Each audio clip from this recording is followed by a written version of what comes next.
Hello, my friend. Tonight we're stepping quietly into Tudor England during the 1560s, when Queen Elizabeth I is still a relatively young monarch. The country is unsettled by religious change, and an ordinary morning begins with smoke in your eyes rather than an alarm beside your bed. Before we wander farther, if these slow journeys into the everyday past help you relax, you can subscribe and join us again on another quiet night, and perhaps leave a comment telling me where in the world you are listening from and what time it is there. There is something pleasantly strange about imagining people scattered across different countries and different hours, all drifting through the same Tudor morning together. For now, though, you open your eyes. There is no dramatic trumpet announcing that you have arrived in history. There is probably coughing. Smoke hangs beneath the roof. Somewhere nearby, wood shifts in the hearth with a soft crack. The air carries the mixed smells of ash, damp wool, old rushes, yesterday's cooking, and several human beings who have not encountered anything resembling a modern shower. Welcome to the 1560s. Your first important discovery is that Tudor England does not think of you primarily as an independent individual. You belong somewhere. That somewhere matters enormously. You belong to a household, a parish, a village or neighbourhood, a trade, perhaps a manor, and certainly a social rank. People want to know who your family is, who employs you, where you worship, and whether respectable neighbours consider you respectable too. The modern fantasy of reinventing yourself by moving somewhere new would be rather difficult here. Someone will ask questions. Someone always asks questions. Above this complicated social world sits Elizabeth I. She became queen in 1558, and by the beginning of the 1560s, England has already experienced several extraordinary religious reversals. Elizabeth's father, Henry VIII, broke with Rome. Her half-brother Edward pushed the kingdom further toward Protestant reform. Her half-sister Mary restored Catholic worship and papal authority. Then Mary died. Now Elizabeth rules, and religious direction changes again. If you are an ordinary person, this is not merely an argument among theologians with impressive robes and unlimited patience. It reaches directly into your parish church, your prayers, your calendar, and the ceremonies surrounding birth, marriage, and death. The government expects outward conformity to the restored Protestant settlement. Yet private belief is much harder to measure. Some families accept the changes enthusiastically. Others remain emotionally attached to older Catholic practices. Many probably occupy that enormous human middle ground that historians can never measure perfectly. They adapt, they obey, they remember. They avoid saying unnecessary things in front of unnecessary people. A sensible Tudor survival strategy. And religion is only one way society tells you where you stand.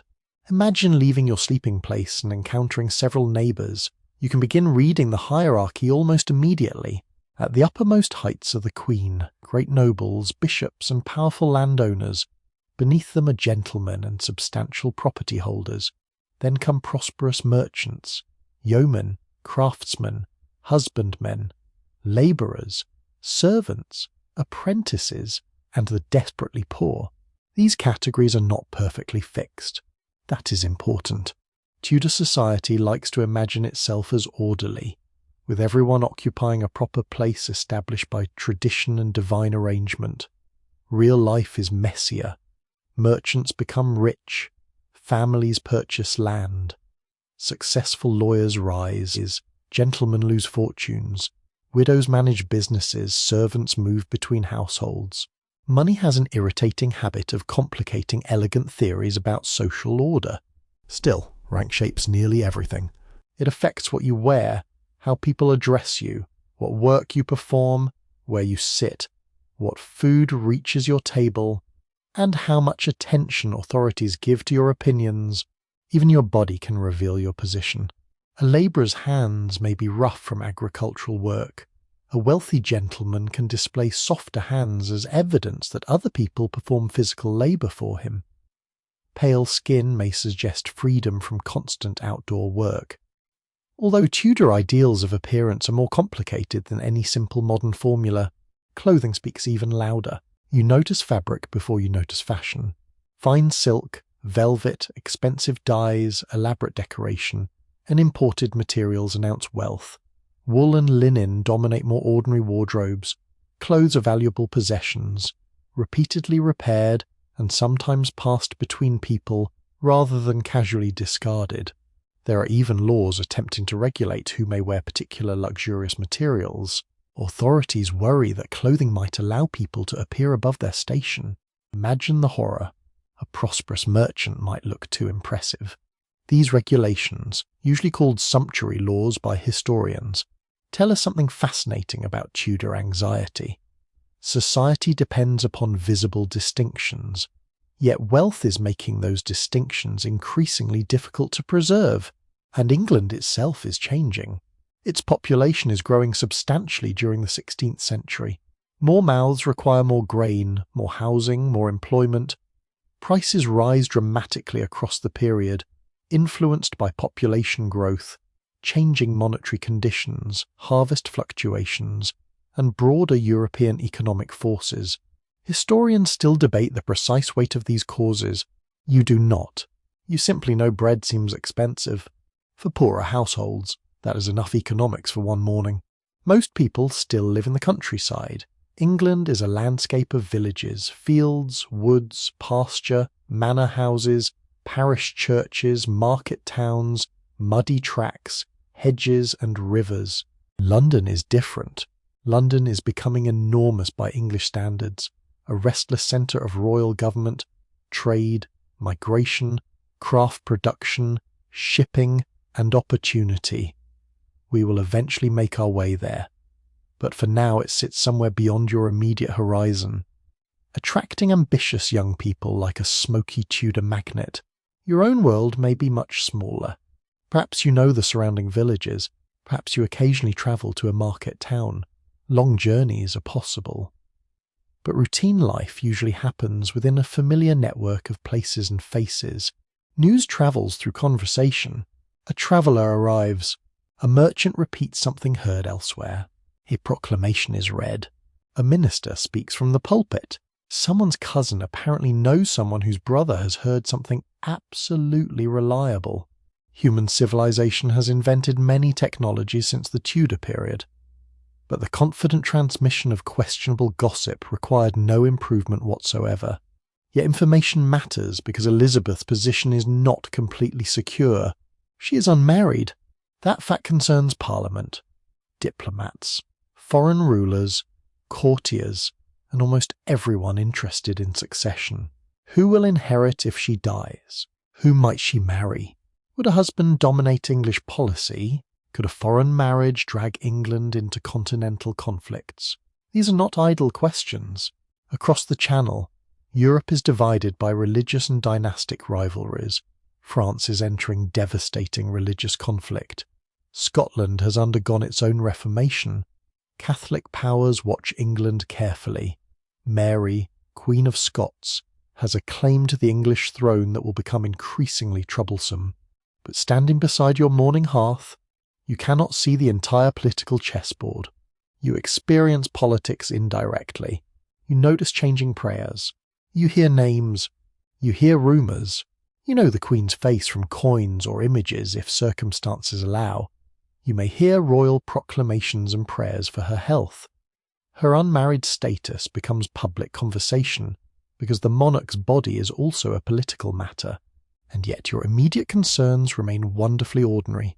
Is there enough fuel? What work must be finished? Has the weather damaged the crop? Who owes money?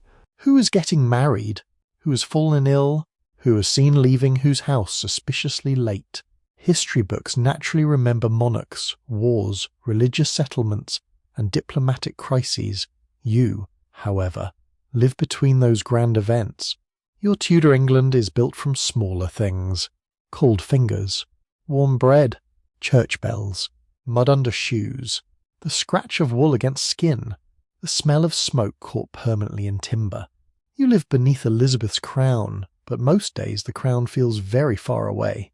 Your household does not. And as the morning brightens beyond the small openings of the building around you, that household begins stirring more fully. Bodies move, bedding is folded or shifted aside. Someone tends the fire, someone searches for clothing. Privacy quietly disappears before the day has properly begun. To understand your Tudor life, you must first understand this crowded little universe beneath the roof. Because home in the 1560s is not simply where you sleep. It is where hierarchy, work, family, comfort, inconvenience, affection, discipline, and an astonishing quantity of smoke all learn to live together.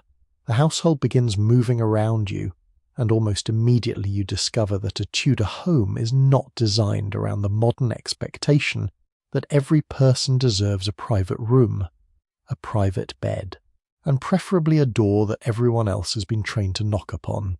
Privacy exists, certainly, especially among the wealthy. But for most people, space is shared. If you live in a modest rural cottage, your home may consist of only a few rooms, perhaps fewer than you would expect for the number of people using them.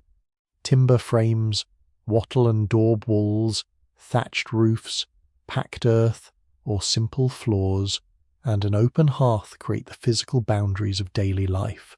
Not every Tudor house looks the same. England contains substantial regional differences in building materials and traditions. Timber is common in many areas. Stone dominates where local geology makes it practical. Brick is becoming increasingly fashionable among wealthier builders. Although it remains far beyond what most labouring families could casually afford, even the familiar image of the black and white timbered Tudor house can mislead you.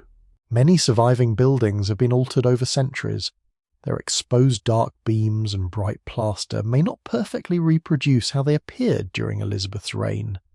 Tudor England is not walking around trying to resemble a modern heritage village. History rarely coordinates its colour palette for tourists. Inside your more ordinary home, the hearth commands attention. Earlier medieval houses often allowed smoke from central fires to rise into the roof space and escape imperfectly through openings.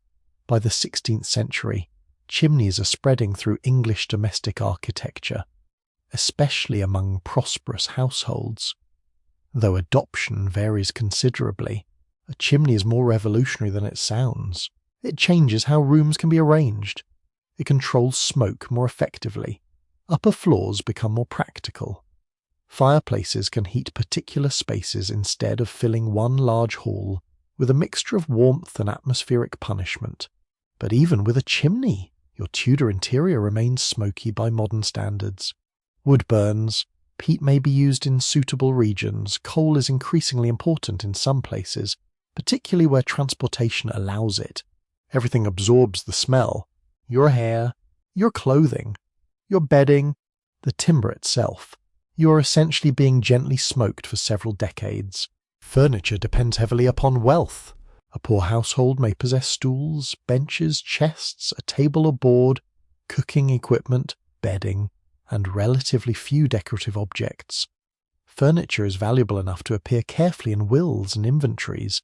The chest is particularly useful. It stores clothing, linen, documents, tools, and household possessions. It may also serve as a seat. Tudor furniture understands multitasking. A prosperous household offers much more. You might encounter carved cupboards, substantial tables, chairs, tapestries, cushions, bedsteads, painted cloths, metalware, and imported luxuries. Glass windows become increasingly desirable signs of comfort and status. Although large expanses of clear modern glass are still a fantasy, window glass is expensive. Poorer homes may rely on shutters, small openings, or other materials that admit some light while keeping out the worst weather. Even glazed windows can contain small panes joined together, producing a softer and less perfectly transparent view of the outside world. Light is precious. During the day you use whatever enters through doors and windows. After sunset, candles, rushlights, and the hearth provide illumination. Beeswax candles burn relatively cleanly but cost more. Tallow candles are cheaper and made from animal fat. They can smell, smoke, soften in warmth, and occasionally attract unwanted attention from hungry animals. A Tudor candlelit evening is romantic, mainly if you are observing it from a comfortable century. Now consider the floor. In a wealthier hall, rushes may cover parts of it. Popular stories sometimes describe Tudor floors as permanently buried beneath ancient layers of filthy rushes containing food scraps and vermin. Reality is more complicated. Rushes could be replaced and rooms cleaned, particularly in well-managed households. That does not mean the result meets modern hygiene standards. It does mean Tudor people are not deliberately cultivating archaeological deposits beneath their dinner tables. Cleaning is constant work. Floors need sweeping, ash must be removed, water must be carried, linen needs washing, pots need scrubbing, food must be prepared, fuel has to be gathered, purchased, cut, stored, and brought inside. The home is not simply a place of rest. It is a workplace. And that brings you to the people sharing it. A Tudor household can include much more than a married couple and their children. Servants may live with the employers, apprentices may reside with masters, elderly relatives, lodgers, wards, and other dependents can join the domestic unit. Among prosperous families, servants are normal rather than exceptional. Even households that are comfortable but nowhere near aristocratic may employ young people as domestic or agricultural servants. Service is an ordinary stage of life for many unmarried men and women. This creates a household hierarchy. The master officially stands at its head. His wife supervises important domestic responsibilities and may exercise considerable practical authority, especially over servants, food production, textiles, household accounts, and children. Yet the precise balance varies from family to family. Legal ideals tell you one story. Household records sometimes tell you a more complicated one. Human beings remain stubbornly resistant to behaving exactly as instructional books demand. Sleeping arrangements reveal this crowded reality particularly well. Beds are valuable. A fine bedstead with curtains, mattress, blankets, sheets, bolsters, and decorative textiles can represent an extraordinary portion of household wealth. If you're rich, your bed becomes almost architectural.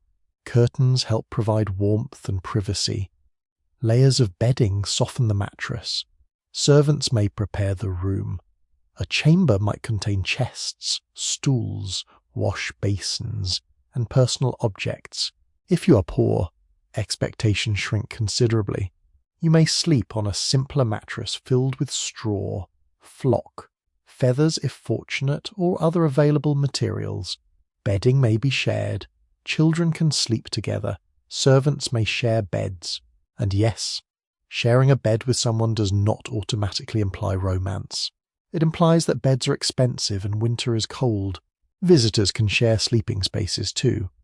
Inns and crowded households may require arrangements that would make a modern traveller clutch a hotel booking confirmation with renewed affection. Night clothing is equally different from modern assumptions.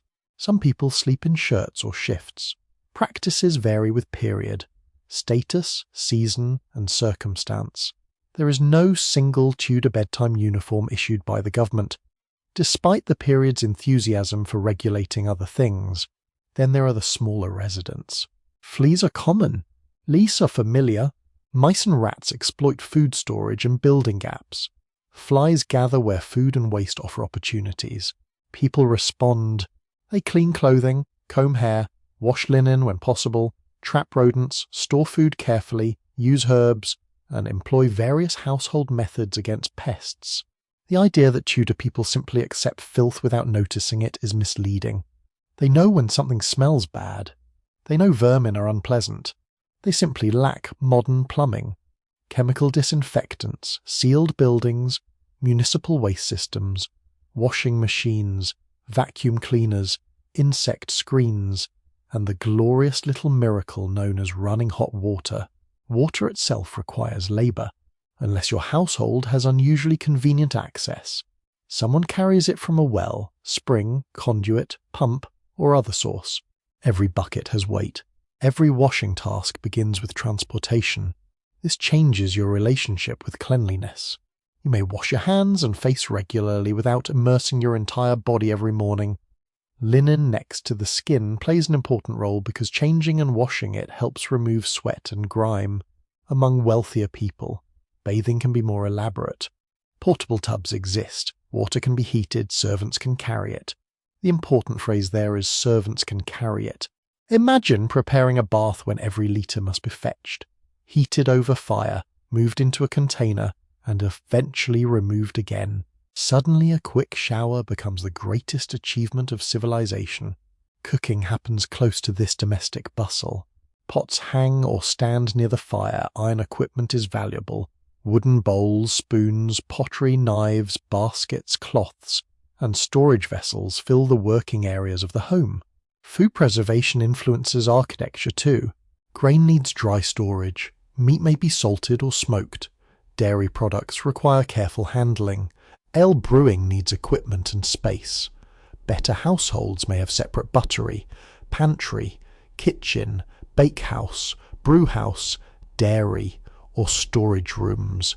At the aristocratic level, the scale becomes enormous. You enter a great house and discover that home can resemble a small institution. There are kitchens capable of feeding dozens or hundreds, separate chambers for servants and guests, great halls, galleries, private rooms, storerooms, offices, stables, gardens, and specialized working spaces. Yet even here, privacy remains relative. A noble person may have a private chamber, but servants enter it. Someone dresses you. Someone carries messages. Someone makes the bed. Someone brings food. Someone knows whether you slept badly. Status gives you more space, but it also surrounds you with people whose job is to observe your needs. Meanwhile, back in an ordinary household, warmth gathers near the fire. Move away from it and winter reminds you immediately that central heating has not yet been invented. Windows leak air. Doors open frequently. Walls do not contain modern insulation. Bedrooms can be cold. Clothing remains useful indoors, and bed curtains, blankets, shared body warmth, and heated objects can all make sleeping more tolerable. Summer creates different problems. Smoke still bothers you. Food spoils more quickly. Insects multiply. Rooms can become close and unpleasant. And yet this house is not merely uncomfortable. It contains familiarity. You recognize the sound of a particular floorboard, the smell of bread warming near the hearth, the position of your favorite stool, the draught near the door, the voices of people you've known for years. Objects carry memories because possessions are not endlessly replaceable. A wooden bowl may serve you for years. A blanket may pass through generations. A chest may survive several owners. Repair is ordinary. Reuse is sensible. Waste has a different meaning when nearly everything requires substantial human labour to produce. As morning settles fully over the household, someone opens a chest and begins pulling out clothing. Linen appears first, then wool, fastenings, stockings, caps, gowns, doublets, aprons, and other pieces begin transforming sleepy bodies into publicly acceptable Tudor people. Because once you step beyond this crowded roof, your neighbours will look at what you are wearing. And whether you like it or not, your clothes are about to introduce you. The first layer against your skin is usually linen, and that detail matters more than it might seem. Your shirt or shift creates a washable barrier between your body and the heavier garments above it. In a world where laundering an entire wool outfit is inconvenient, cleaning the linen next to your skin becomes one practical way of keeping yourself and your clothing reasonably fresh. Reasonably, of course, is doing heroic work in that sentence. If you are a man, a linen shirt forms the basic foundation. Over it you might wear a doublet fitted around the torso, with hose covering the legs, depending upon your wealth, occupation, age, and fashion. Additional garments such as a jerkin, coat, cloak, or gown may complete the outfit. If you are a woman, you begin with a linen smock or shift. Over this come layers that can include petticoats, a fitted bodice or gown, sleeves, an apron for working women, and some form of head covering. The exact vocabulary can become surprisingly complicated. Historians sometimes disagree over how particular clothing terms were used, because words changed across time and place. While surviving garments are relatively rare, paintings, portraits, wills, household accounts, inventories, legal regulations, and archaeological discoveries must all be compared. Fortunately, you do not need to write a dissertation before getting dressed. You do, however, need patience. Buttons exist, but clothing can also rely upon hooks, eyes, ties, points, pins, and other fastenings. Getting into fashionable clothing can take considerably longer than pulling on a modern shirt and trousers. For the wealthy, assistance is normal. A servant helps arrange garments, fasten difficult pieces, prepare accessories, and ensure that the final result announces exactly what it is supposed to announce: rank, wealth, respectability, fashion, and ideally the comforting impression that you have never personally carried a bucket of anything. Clothing in Tudor England is social information made visible. You see wool everywhere because England has long been deeply connected to wool production and the cloth trade. But saying wool tells you surprisingly little about quality. Woolen textiles range from rough practical fabrics to beautifully finished expensive cloth. Linen also varies enormously. A labourer's shirt and a wealthy gentleman's fine linen are technically related in much the same way that a wooden stool and an elaborately carved cabinet are both technically furniture. If you have money, the possibilities expand. Silk, velvet, satin, fine imported fabrics, embroidery, decorative braid, gold and silver elements, fur, rich dyes. Suddenly your body becomes a moving financial statement. Colour deserves special attention. The old assumption that ordinary historical people spend their lives dressed entirely in brown and grey is wrong.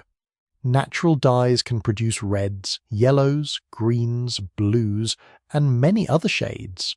What differs is the cost, intensity, durability, and social meaning of particular colours and materials. A prosperous person can afford stronger dyes, finer cloth, and garments requiring more labour. Some colours are easier to achieve than others. Dyeing is skilled work. Results depend upon the fibre, mordants, recipes, available plants or imported dyestuffs, and the experience of the person doing the work. And then fashion complicates everything.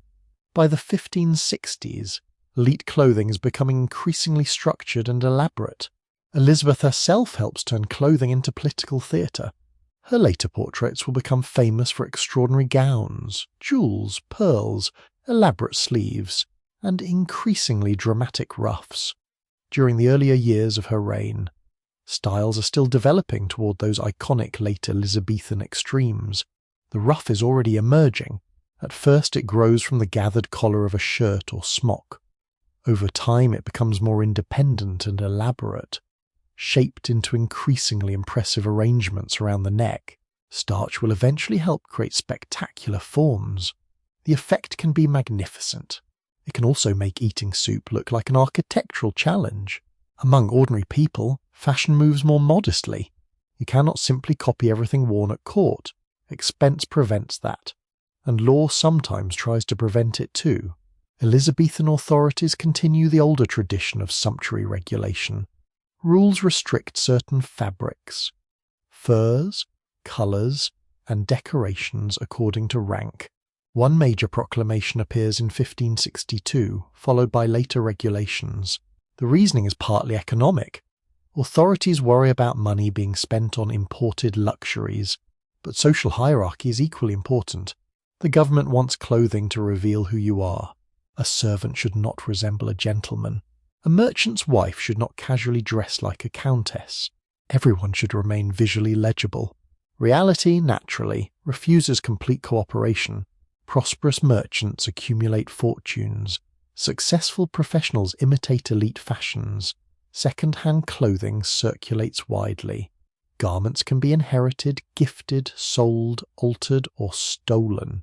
A fine piece of clothing has value long after its first owner becomes bored with it.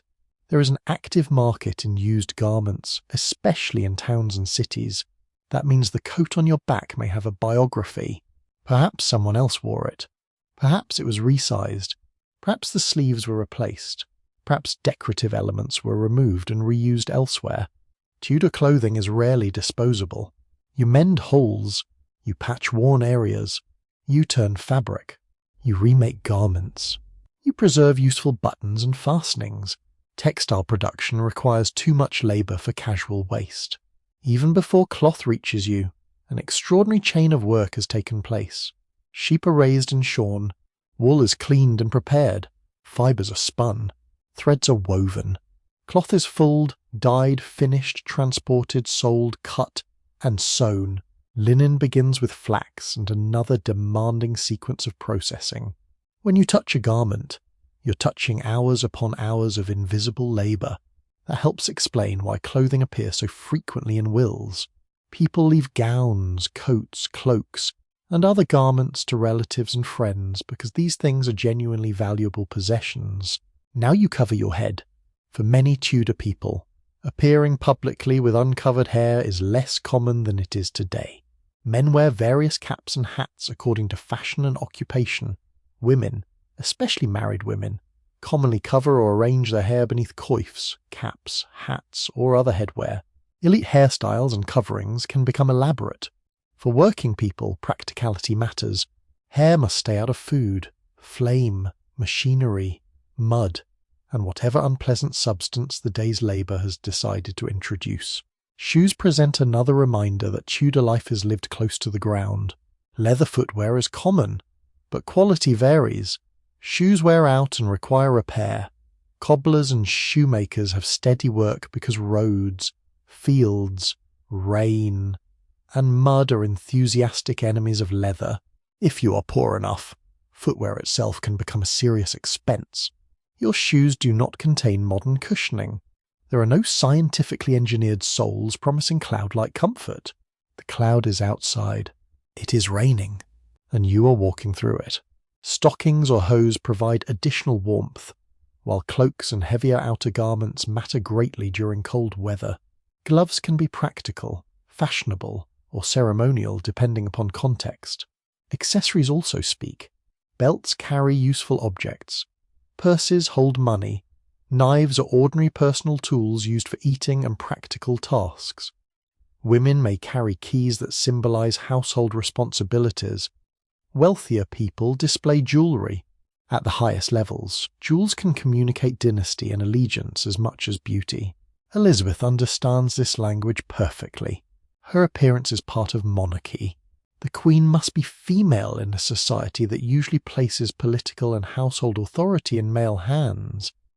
Yet she must also project command over male councillors, nobles, bishops, ambassadors, and military leaders. Clothing helps create that authority. Portraits do not merely show what she looks like. They construct what queenship should look like. For you, the stakes are smaller, but appearance still matters. Clean linen suggests care. Neglected clothing may damage reputation. A servant is expected to appear appropriately. An apprentice represents a master's household. A wife or husband can be judged partly through the appearance of the family. Your neighbours notice. They notice everything. They notice whether your clothing seems unexpectedly expensive. They notice whether you have stopped wearing something. They notice if you arrive at church looking disorderly. And they certainly notice unusual extravagance. Tudor communities contain very little of the anonymity that modern city life can provide. You're observed repeatedly by the same people. Reputation accumulates through tiny details. There is also the question of cleanliness. Tudor people do not generally wash heavy outer clothing the way you feed garments into a washing machine. Wool can be brushed, aired, spot cleaned, repaired, and protected by the linen worn beneath it. Linen is more frequently washed. Laundry remains physically exhausting. Water is carried. It may need heating. Soap is available, made from combinations involving fats and alkaline substances, though methods and quality vary. Fabric is soaked, beaten, rubbed, rinsed, dried, folded, and sometimes carefully treated afterward. Fine clothing demands specialist care. Ruffs in particular eventually require laundering, starching, and shaping. All of this explains why servants, laundresses, seamstresses, tailors, cloth workers, dyers, fullers, and countless other textile workers are essential to the appearance of Tudor society. The glamorous portrait begins somewhere far less glamorous, usually with somebody working very hard. At last, your own clothing is arranged. You smooth the fabric, adjust a fastening, perhaps pull on a cap. You are now ready to be seen. Yet there is one final problem. Your stomach has been awake for some time and has become increasingly interested in negotiations. From elsewhere in the house comes the smell of bread, warm grain, perhaps ale, perhaps something simmering near the fire. Your elegant Tudor transformation has succeeded. Now you would like breakfast, and as you move toward the household table, clothing has already told everyone who you are. Food is about to tell them how well you can afford to live. The smell drawing you toward the table is probably less extravagant than the banquet scenes that later generations associate with Tudor England. Henry VIII may have left history with an impressive reputation for feasting, but ordinary people do not begin every morning surrounded by roasted swans, silver dishes, and enough meat to frighten the local livestock. Your daily foundation is much simpler. Bread matters enormously. The kind of bread you eat depends partly upon your wealth. Better-off households can afford finer wheat bread, while poorer people may rely more heavily on darker loaves made from coarser flour or mixtures involving rye, barley, and other grains. Quality changes with harvests, region, price, and availability. Bread is not merely something placed beside the meal. For many people, it is a substantial part of the meal. And when grain prices rise, anxiety rises with them. The 1560s contained periods of economic pressure, and harvest conditions can transform household calculations quickly. A wealthy family notices higher prices. A poor labouring family may have to reduce what it eats. You begin to understand why people discuss grain so seriously. A field of wheat is not picturesque scenery. It is security. Alongside bread, you frequently encounter pottage. Pottage is one of those historical foods that sounds disappointingly vague because it is disappointingly vague. It is essentially a cooked mixture whose ingredients vary enormously according to season, household resources, and social status. Grain might form the base. Peas or beans may appear. Onions, leeks, cabbage, herbs, roots, or other vegetables can join the pot. A wealthier version might contain meat or richer ingredients. A poorer version may be considerably more humble. The pot can remain near the fire, with ingredients added as needed. This is practical cooking in a world where fuel costs labour or money. You do not casually preheat an oven to the required temperature. Your fire is both appliance and demanding household companion. It needs feeding, it smokes, it throws sparks. It refuses to display its temperature digitally. Breakfast itself varies. The modern expectation of 3 standardized meals at familiar times does not fit everyone neatly. Labor, status, season, household custom, and local practice shape when and how you eat. Many working people have something in the morning before beginning or continuing their labor. Bread and ale are common possibilities. Leftover food may appear. More substantial households can provide more. The main meal, often called dinner, is commonly eaten around the middle of the day rather than in the evening. Supper comes later, if you are wealthy. These meals can become elaborate social performances. If you are poor, the day's question is simpler. Is there enough? Now someone pours ale. This is another Tudor staple that modern imagination occasionally mishandles. You may have heard the claim that people in the past drink ale because water is universally unsafe. That is too simple. Tudor people know good water when they find it. Springs, wells, streams, conduits, and other sources can provide drinking water, though quality varies and contamination is a real concern, particularly in densely populated places. Ale is important because it provides calories, is deeply embedded in everyday diet, and can be produced domestically or commercially. Strength varies considerably. Not every cup is equivalent to modern strong beer. Smaller, weaker ale can be consumed routinely. And yes, children may drink forms of ale too. This does not mean the entire population spends breakfast enthusiastically intoxicated. Tudor England could be chaotic enough without requiring that assistance. Brewing is major household work. Women traditionally play a significant role in producing ale, particularly for domestic consumption and local sale. Professionalisation and larger commercial operations complicate that picture over time, especially in towns. If your household brews, you need grain, water, fuel, vessels, space, skill, and time. The result can vary in quality.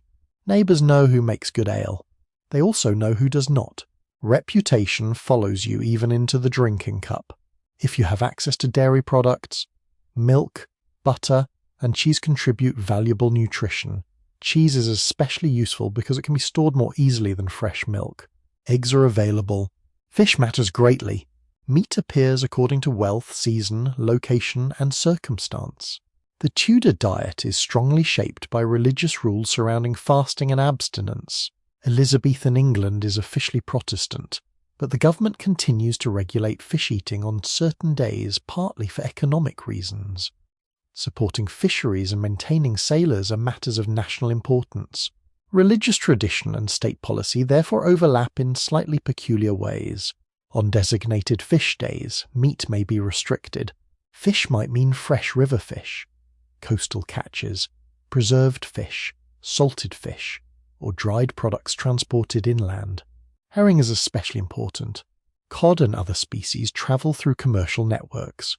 The wealthy can enjoy an astonishing variety of fish, including expensive freshwater species raised in managed ponds. Your social rank once again appears on the plate. A labourer's meat consumption cannot be compared casually with an aristocratic household's enormous purchases. Beef, mutton, pork, poultry, game, and other meats are all eaten, but access differs dramatically. The wealthy consume meat in quantities that can surprise modern observers. Great households use food to display hospitality. Feeding guests and retainers demonstrates status. A table groaning beneath expensive dishes is essentially saying, "Please notice that I can afford to make this table structurally nervous." Roasting is prestigious because it requires substantial fuel and good quality meat. Boiling, stewing, baking, and other methods are widespread. Pies are practical as well as delicious. Pastry can serve as a cooking container, although whether every crust is intended to be eaten depends on the dish and context. Then come the flavours. Tudor cooking is not universally bland. Wealthier kitchens use spices such as pepper, cinnamon, cloves, ginger, mace, and nutmeg. Sugar is increasingly fashionable and still expensive enough to communicate status. Sweet and savoury flavours mingle in ways that may feel unusual to your modern palate. Fruit can appear with meat. Spices enter dishes you might not expect. Sugar can be added generously by those who can afford it. There is even a grim little connection between wealth and teeth. Elizabeth herself will become famous for dental problems. An increased sugar consumption among elites contributes to tooth decay. A darkened tooth can almost become evidence that you have been wealthy enough to ruin it expensively. For ordinary households, garden produce is important. Cabbage, onions, leeks, peas, beans, herbs, and various roots supplement grain-based diets. Apples, pears, plums, cherries, berries, and other fruits appear seasonally or preserved. The potato has not yet become the great staple of later British life. It will reach Europe from the Americas during the 16th century, but it is not sitting comfortably beside your Tudor dinner as though it has always belonged there. Tomatoes are similarly unfamiliar and exotic. Meanwhile, older native and established crops continue doing the serious work. Food preservation is essential because seasons dictate abundance. Meat can be salted. Fish can be dried or salted. Fruit can be dried, cooked, or preserved. Cheese extends the usefulness of milk. Grain stores well if kept dry and protected from pests. Herbs can be dried. Wealthier households have more options and better storage. But everyone understands that winter does not care whether you forgot to plan ahead. Freshness has a different rhythm. There are no refrigerators humming quietly in the corner. Animals may be slaughtered according to seasonal considerations. Produce arrives when nature provides it. Markets connect households to wider supplies, but transport is slow and expensive compared with your world. Eating, therefore, reminds you constantly what month it is. The landscape enters your stomach. So does social etiquette. At a prosperous table, seating reflects rank. The most important people occupy privileged positions. Fine table linen, metal plates, serving dishes, cups, and elaborate presentation demonstrate wealth. Forks are not yet ordinary English dining equipment. You rely heavily upon spoons, knives, fingers, and bread. You may bring or possess your own knife. Hands are expected to be reasonably clean before eating, particularly in polite settings. Contrary to the popular image of historical diners attacking food like starving wolves, manners matter enormously. There are rules about reaching, rules about sharing, rules about handling food, rules about behaving towards social superiors. Courtesy manuals offer guidance because apparently Tudor people, like modern people, sometimes need written reminders not to behave terribly at dinner. Among poorer families, ceremony is reduced, but sharing remains central. Food comes from common pots or dishes. Everyone knows who receives what. Adults may quietly reduce their own portions during hardship. Children learn the household rhythm. Servants may eat according to rules determined by employers, and hunger is never entirely distant. A bad harvest can produce severe distress. Food prices fluctuate. Poor relief exists in different local forms and will become increasingly regulated later in Elizabeth's reign. But communities struggle with poverty, migration, unemployment, and begging. For those living close to subsistence, one failed crop can transform inconvenience into crisis. That knowledge sits silently beneath every ordinary meal. You do not waste bread casually. You respect stored grain. You notice how much remains in the pot. Yet meals also bring pleasure. Warm food on a cold day is warm food in any century. Fresh bread smells wonderful. Ale shared after labour offers comfort. Fruit tastes especially vivid when it has arrived with its proper season, rather than appearing beneath supermarket lights all year. Around the table, people talk. News is exchanged. Work is assigned. A child is corrected. Someone complains about prices. Someone else complains about a neighbour. Perhaps a servant suppresses a smile. For a little while, the household gathers around food just as households have done for thousands of years. Then the meal ends. Bowls are collected. Crumbs disappear. The fire still needs attention. And beyond the doorway comes a completely different mixture of sounds. A cartwheel grinds over uneven ground. A dog barks. Voices rise. Perhaps a church bell carries over the rooftops. You step outside, properly dressed and adequately fed. And the intimate smells of the household give way to the larger perfume of Tudor public life. Wood smoke, animals, wet earth, food, leather, dung, and somewhere ahead. A crowded market where half the neighbourhood appears determined to speak at once.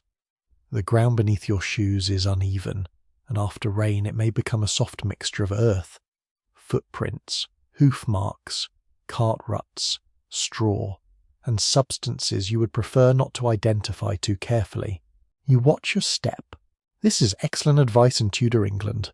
Outside the largest towns, roads are generally maintained through local obligations rather than by anything resembling a modern national highway department. An important law in 1555 requires parishes to organise days of road labour, with local people contributing work toward maintaining highways. The system sounds organised. The road beneath you occasionally suggests otherwise. Conditions vary enormously. Some routes are reasonably usable, others deteriorate badly in wet weather. Bridges, causeways, drainage, soil type, traffic, and local maintenance all influence your journey. A cart can become stuck. A horse can struggle. Your shoes can disappear unpleasantly deep into mud. If you're walking through a village, however, you may not need to travel very far. The parish church often provides the most recognisable landmark. Houses and cottages cluster according to local geography, rather than following one universal Tudor plan. Nearby fields stretch beyond the settlement, sometimes organised through strips and common arrangements that vary greatly across England. You see barns, gardens, pigs, chickens, geese, dogs, children. Someone is already working. Someone else is already watching the person who is working. Village life is social because people depend upon one another, and because avoiding one another is extremely difficult. Your neighbours know your family. They know your employer. They know whether you attended church. They know whether your fence has been repaired. They may know what you ate yesterday if your chimney, garden, or conversation has provided enough evidence. Information circulates quickly. A dispute between two households can become community knowledge before either household has finished arguing.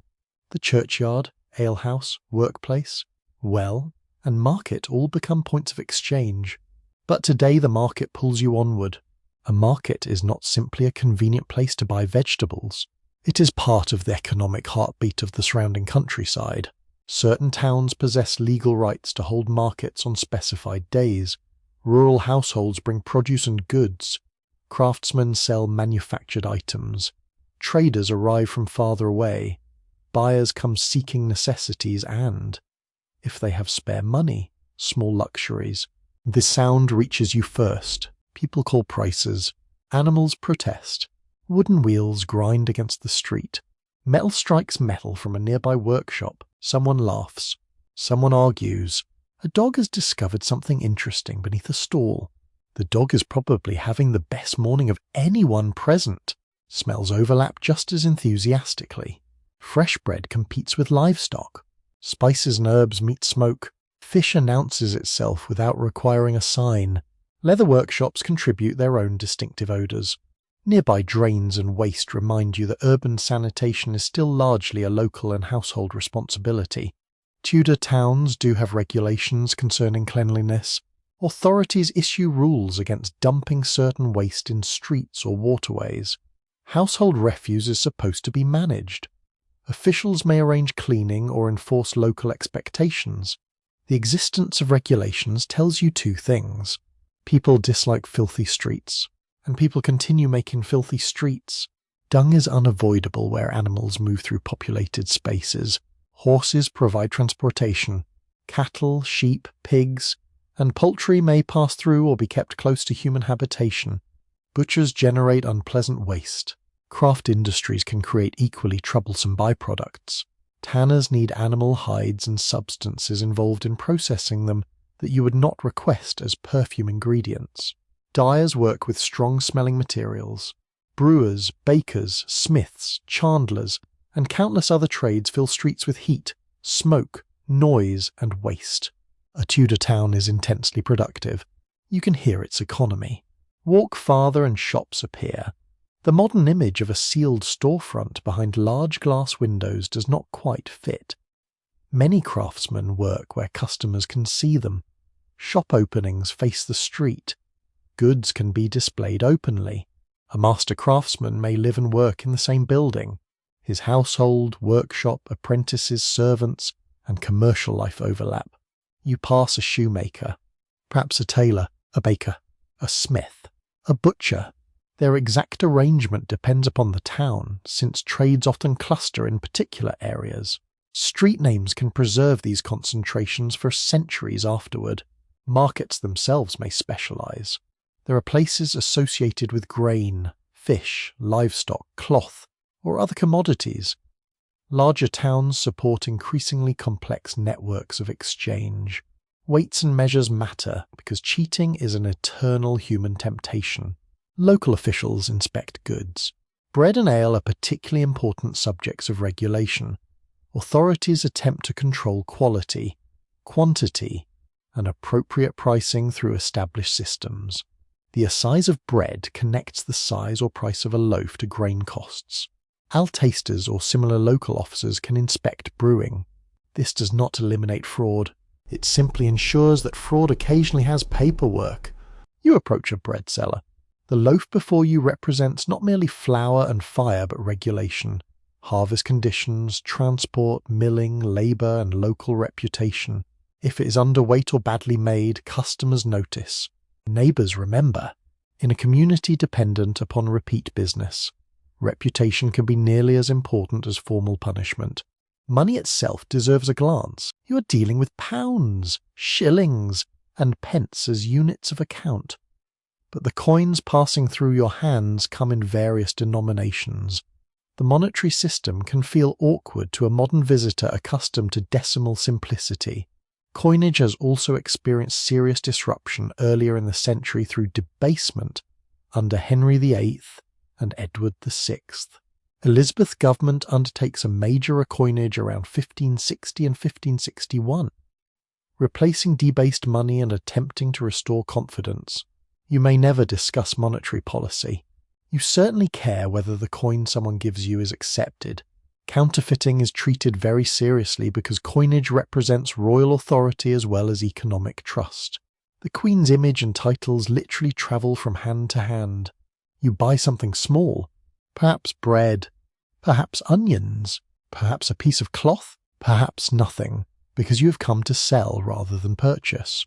Bargaining is normal in many transactions. Fixed printed price labels have not yet conquered the shopping experience.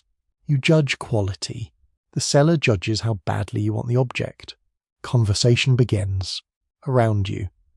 The market performs another function that cannot be measured neatly in coins. It distributes news. A carrier has arrived from another town. A merchant has heard something from London. A traveller knows about trouble on a distant road. Someone claims the Queen will marry. Someone else insists she absolutely will not. A third person knows precisely whom she will marry because his cousin spoke to a servant who once stood near someone connected to court. You have encountered Tudor social media. It has mud. Official information moves through public channels too. Royal proclamations may be read aloud. Parish clergy communicate instructions. Local authorities announce decisions. Printed material is increasingly important. Though literacy remains uneven and oral communication still dominates much everyday experience, printing has already transformed European culture. Books, pamphlets, proclamations, ballads, religious texts, and other printed materials circulate more widely than manuscripts ever could. But reading ability varies by gender, region, occupation, and status. Scholars debate precise literacy rates because signatures and surviving documents provide imperfect measures.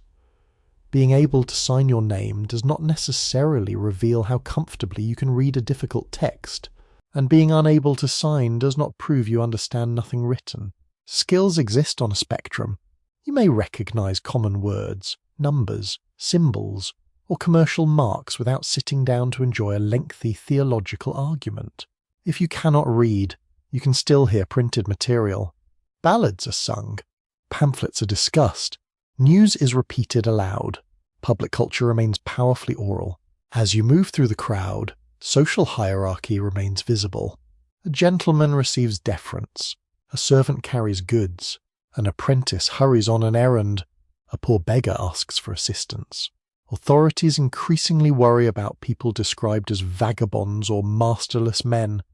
Especially as population growth and economic disruption increase mobility, to Tudor officials, someone without obvious employment or household attachment can appear threatening. Remember how your society wants everyone to belong somewhere. The person who belongs nowhere makes officials nervous. Laws distinguish, sometimes harshly and imperfectly, between those considered deserving local poor and those viewed as able-bodied wanderers. Parishes and towns face the practical problem of poverty. Long before the famous later Elizabethan poor laws reach their mature form, charity exists, so does suspicion. You see both in the same street, and perhaps, just beyond the market, punishment itself is visible. Stocks or a pillory may stand in a public place. Their presence reminds everyone that justice is intended to be seen. But we will return to Tudor law later. For now, the market remains alive. A woman examines cloth between her fingers. A farmer argues over grain. An apprentice carries a bundle almost as large as himself. Children weave through adult legs. A church bell measures part of the day, though your sense of time still depends heavily upon daylight and routine. There is no glowing screen telling you that you are 3 minutes behind schedule. Your body knows when you are hungry. The sun tells you when afternoon is approaching. The bells help structure communal time, and work determines almost everything else. As the busiest market hours begin to pass, traders continue calling, carts are unloaded, goods are counted, and servants hurry back toward households where unfinished tasks are waiting. You turn away from the stalls. The smell of fish mercifully begins to fade. Ahead lies the quieter rhythm beneath all this buying and selling, because every loaf, shoe, barrel, bolt of cloth, basket, and coin ultimately depends upon somebody's labour. And in Tudor England, there's always more labour waiting. The market noise settles behind you, but the sound of work does not. A hammer strikes somewhere nearby, a cart creaks beneath its load. From beyond the houses comes the steady movement of people through fields, yards, workshops, kitchens, stables, and barns. If you are an ordinary Tudor person, work is not a separate compartment of life that politely begins at 9 and ends at 5. It wraps itself around the day. Your occupation may determine where you live, whom you know, what your body feels like by evening, and whether there will be enough food when winter arrives. For most people, the countryside remains the centre of existence. Agriculture employs a huge portion of the population, directly or indirectly. Yet saying that you are a farmer hides important differences. Perhaps you're a prosperous yeoman with enough land to employ others. Perhaps you're a husbandman working a smaller holding. Perhaps you're a labourer who depends heavily upon wages. Local terminology and economic circumstances vary, and historians still debate exactly how neatly such labels correspond to wealth. Tudor society enjoys categories. Reality keeps smudging their edges. If you work the land, the season dictates your priorities. Spring brings preparation, sowing, repairs, lambing, gardening, and countless other tasks. Summer stretches daylight and labour together. Hay must be cut and gathered. Animals require attention. Fields need tending. Then harvest approaches. Suddenly almost everyone becomes interested in the weather. A few days of rain are no longer a mild inconvenience. They threaten grain. Harvest work demands speed, cooperation, and enormous physical effort. Men, women, children, servants, and hired labourers may all participate according to local custom and household need.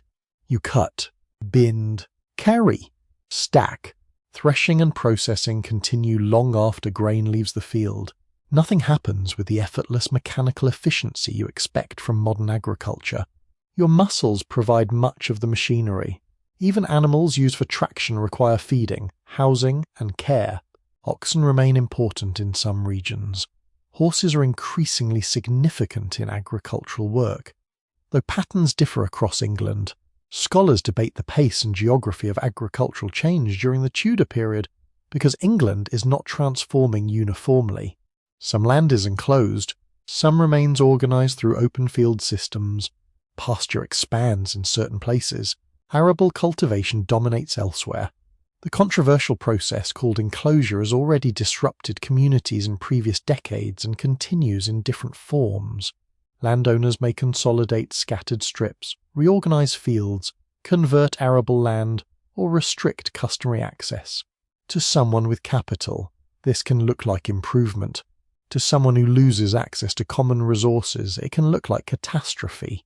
A common right is not an abstract legal curiosity when your household depends upon grazing an animal, gathering fuel, or using local land. The landscape itself contains arguments about power. Still, most days do not feel like economic history. They feel like sore shoulders. You rise early because daylight's valuable.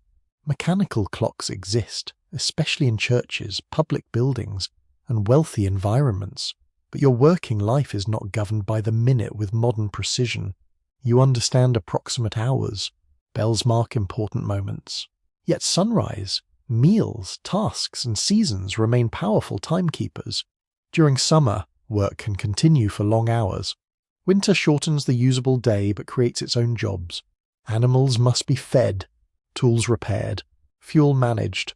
Textile work may continue indoors. Food stores require attention. There is always something.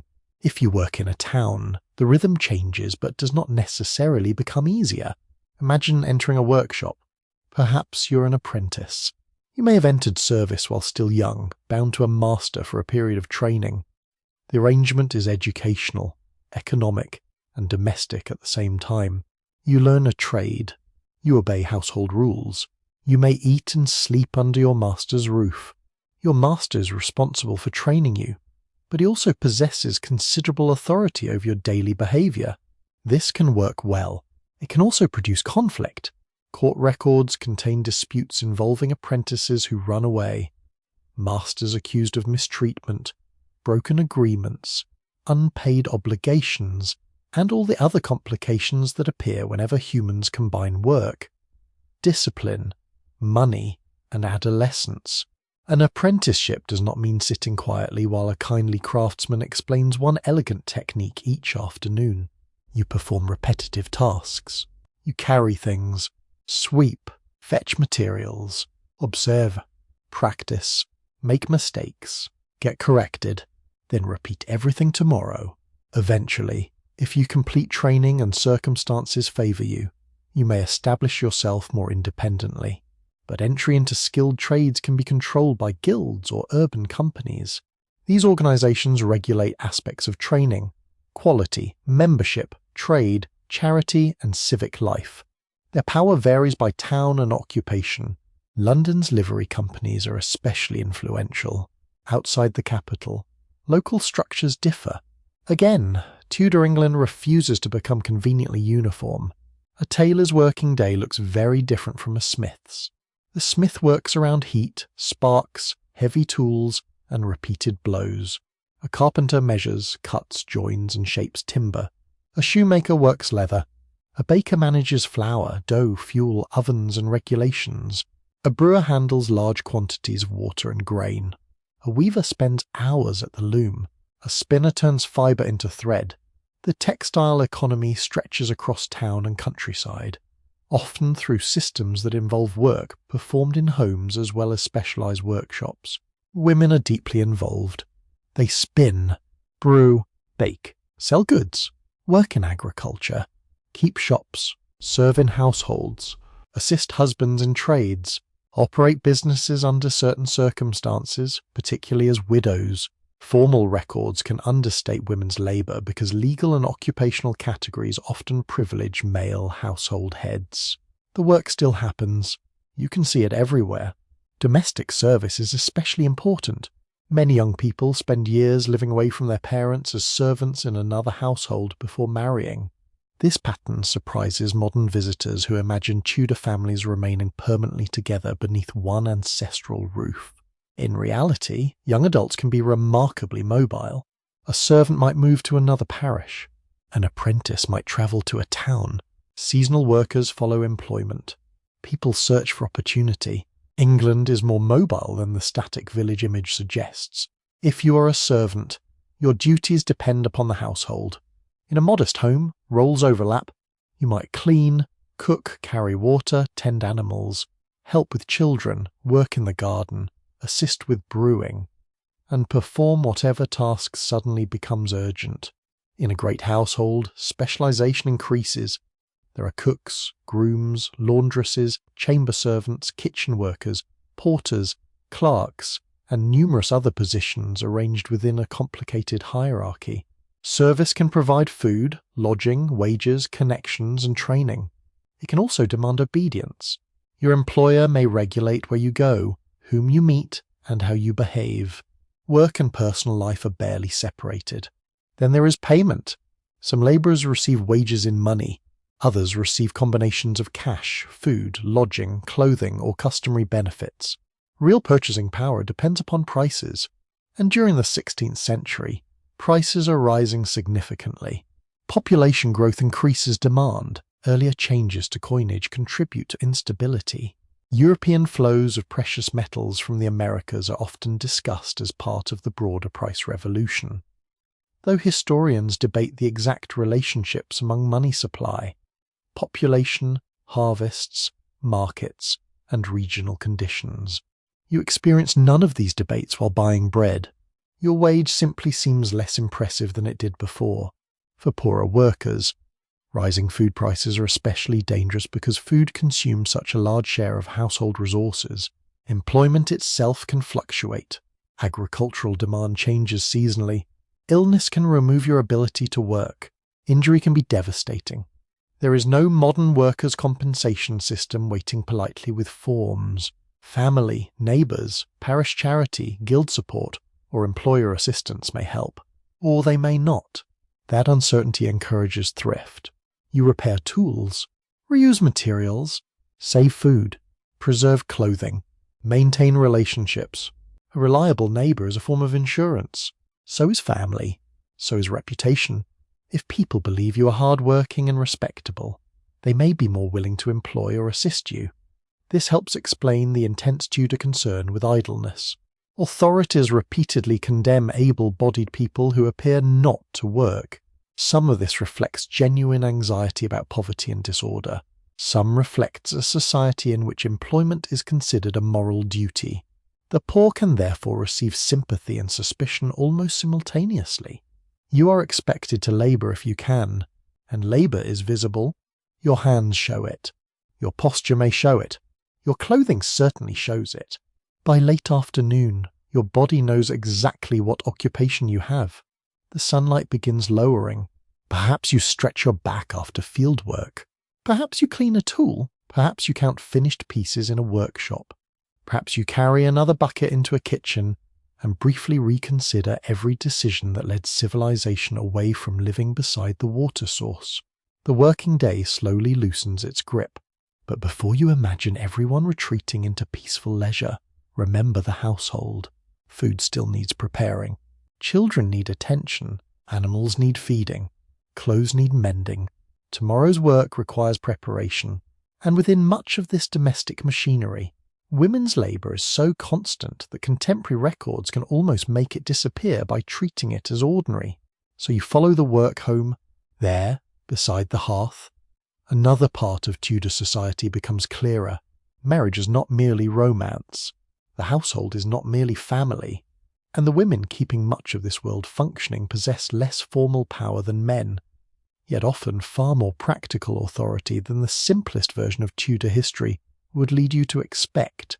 Back beside the hearth, the distinction between work and family becomes almost impossible to maintain. The household produces food, clothing, income, children, social connections, and reputation all beneath the same roof. Marriage therefore carries an importance that extends far beyond affection. It can join property, labour, families, businesses, and expectations about the future. That does not mean Tudor people are strangers to romantic love. They write about affection. They worry about unsuitable matches. They quarrel over courtship. They become jealous. They make promises they later regret. Human emotions have not waited for modern dating apps to become complicated, but marriage is rarely treated as a purely private decision between two isolated individuals. Family opinion matters. Economic circumstances matter. Reputation matters. Your ability to establish a household matters enormously. Among many ordinary people in England, marriage often happens later than the stereotype of universal teenage bride suggests. Historians studying parish records have found that many women marry for the first time in their 20s, while men also commonly wait until they can support an independent household. Patterns vary by region and social group. Aristocratic families can arrange marriages much earlier because property and dynastic strategy play unusually powerful roles. The wealthy, apparently, have discovered a way to make romance involve lawyers before romance has even begun. For ordinary young people, years of service can come first. Remember those servants moving between households. A young woman may leave her parents and work in another home before marrying. A young man might serve, apprentice, accumulate savings, or wait for suitable employment. This produces a surprisingly important period of unmarried independence. Not freedom in the modern sense, but movement, work, friendships, courtship, and opportunities to meet people beyond the immediate family. Suppose you are a young woman working as a servant. Your employer exercises considerable authority over you. You're expected to follow household rules. Marriage may require leaving your position, yet you earn wages. You build skills. Perhaps you save money toward the household you hope eventually to establish. Courtship happens around work, church, markets, festivals, neighbouring households, and social gatherings. There are gifts, conversation, promises, perhaps a little strategic lingering after everyone else has gone home. Community observation follows closely behind. Tudor courtship is rarely invisible. Neighbours notice who spends time together. Families discuss intentions. Sexual behaviour outside marriage is officially condemned. And church courts can investigate cases involving fornication, adultery, disputed promises, and marital breakdown. Yet surviving records show that rules and behaviour are not identical. They never are. Premarital pregnancy occurs. So does adultery. So do abandoned promises. Some couples apparently understand themselves to be effectively committed before formal ceremonies make matters completely clear. Marriage law itself is undergoing important changes because the English Reformation has altered the authority of the Church without immediately creating a modern civil marriage system. Consent remains central to a valid marriage. Exactly how promises, witnesses, ceremonies, and disputed contracts interact can become legally complicated. Historians sometimes encounter cases in which one person insists a binding promise was made while another person develops a remarkably selective memory. The church courts then have the delightful task of reconstructing romance from testimony. Eventually, for most couples, marriage is publicly solemnized. You stand before family, neighbours, and community. The union changes your legal and economic position.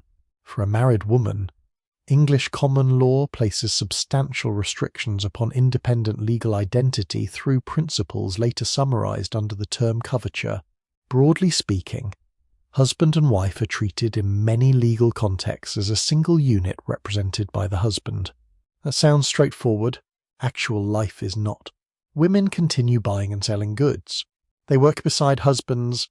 They manage household money. They lend small sums. They brew ale. They sell produce. They supervise servants. They participate in local economic networks. In some towns and trades, customs allow married women particular commercial roles. Legal theory and daily practice therefore sit beside each other somewhat awkwardly. If you are a wife in an agricultural household, your responsibilities may seem endless. You prepare food, manage dairy work, care for poultry, preserve supplies, brew, wash, mend, spin, help with harvest, maintain the fire, carry water, care for children, perhaps sell surplus goods, perhaps assist directly in your husband's occupation. The phrase "does not work outside the home" would make very little sense when the home itself is a production centre. A prosperous wife has servants to perform much of the heaviest labour, but that creates management rather than complete leisure. She supervises provisions, servants, textiles, hospitality, and household accounts according to status and circumstance. In a great aristocratic household, the scale can become formidable. A noble woman may administer estates during her husband's absence, correspond about finances, arrange marriages, cultivate patronage networks, and manage dozens of dependents. Women cannot simply be described as powerless, nor should their restrictions be minimized. Both realities exist simultaneously. Formal political authority is overwhelmingly male. Universities, parliament, most offices, and major ecclesiastical positions are closed to women. Husbands possess legally recognized authority within marriage. Yet above this entire patriarchal structure sits Queen Elizabeth. Everyone notices the contradiction. Elizabeth's government must explain how a woman can rule a kingdom in a culture accustomed to describing male authority as natural. Her supporters develop arguments distinguishing her individual female body from the enduring political authority of the crown. Elizabeth herself becomes exceptionally skilled at presenting different versions of queenship according to circumstance. She can emphasize vulnerability, then royal command, then devotion to her subjects, then the authority inherited from kings before her. For an ordinary woman, the Queen's position does not suddenly dismantle household patriarchy. A female monarch does not create Tudor feminism by royal proclamation, but her presence makes arguments about gender unusually visible. Meanwhile, your own household has more immediate concerns. Children. Pregnancy is a familiar and dangerous part of married life. There are no modern pregnancy tests, prenatal scans, antibiotics, blood transfusions, or emergency surgical systems. Women interpret missed periods, bodily changes, movement of the fetus, and accumulated experience. Calculating an exact due date is uncertain. When labour begins, childbirth usually takes place in a female-dominated environment. Midwives are central figures. Female relatives, neighbours, and attendants may gather around the mother. Men are generally less involved in the birthing room itself, although customs differ. A skilled midwife possesses practical knowledge acquired through experience. She understands positions, labour patterns, newborn care, and the rituals surrounding birth. Some techniques are useful. Others are based upon medical assumptions you would not recognise as scientifically sound. But dismissing midwives as ignorant would be unfair. They work repeatedly with childbirth in an age when university-trained male physicians may have considerably less practical obstetric experience. The room is warm. Windows may be covered.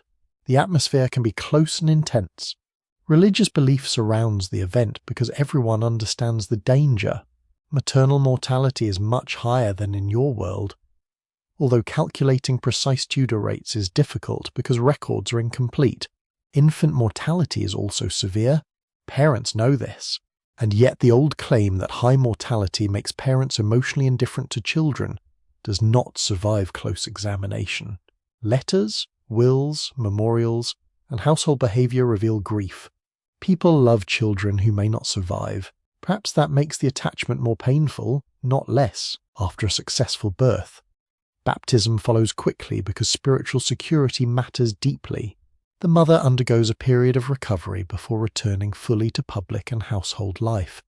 Then the work resumes, again, and possibly pregnancy resumes too.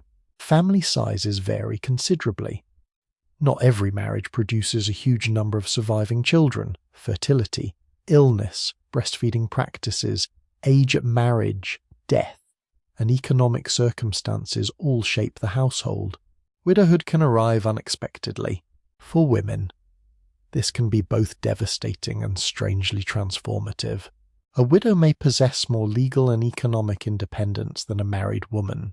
Depending upon property arrangements and local custom, she can inherit or control resources, continue a husband's business, manage apprentices, enter contracts, and head her own household.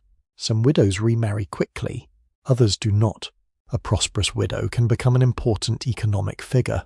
Her neighbours may suddenly discover that the supposedly dependent Tudor woman is perfectly capable of collecting debts. Women also appear independently in many occupations. They work as laundresses, seamstresses, nurses, servants, ale sellers, market traders, agricultural labourers, midwives, innkeepers, and food producers. Some participate in crafts alongside male relatives. Others perform work that leaves fewer documentary traces precisely because officials do not always record it formally. This creates a problem for historians, if you count only recognised occupations listed under male household heads. Women's labour can disappear. Look at court records, wills, inventories, household accounts, and market evidence, and it reappears everywhere. There is another side to household authority too. Marriage can be unhappy. Tudor law allows extremely limited possibilities for ending a marriage compared with modern divorce. Separation may occur under particular circumstances, but remarriage while a spouse remains alive creates serious legal problems.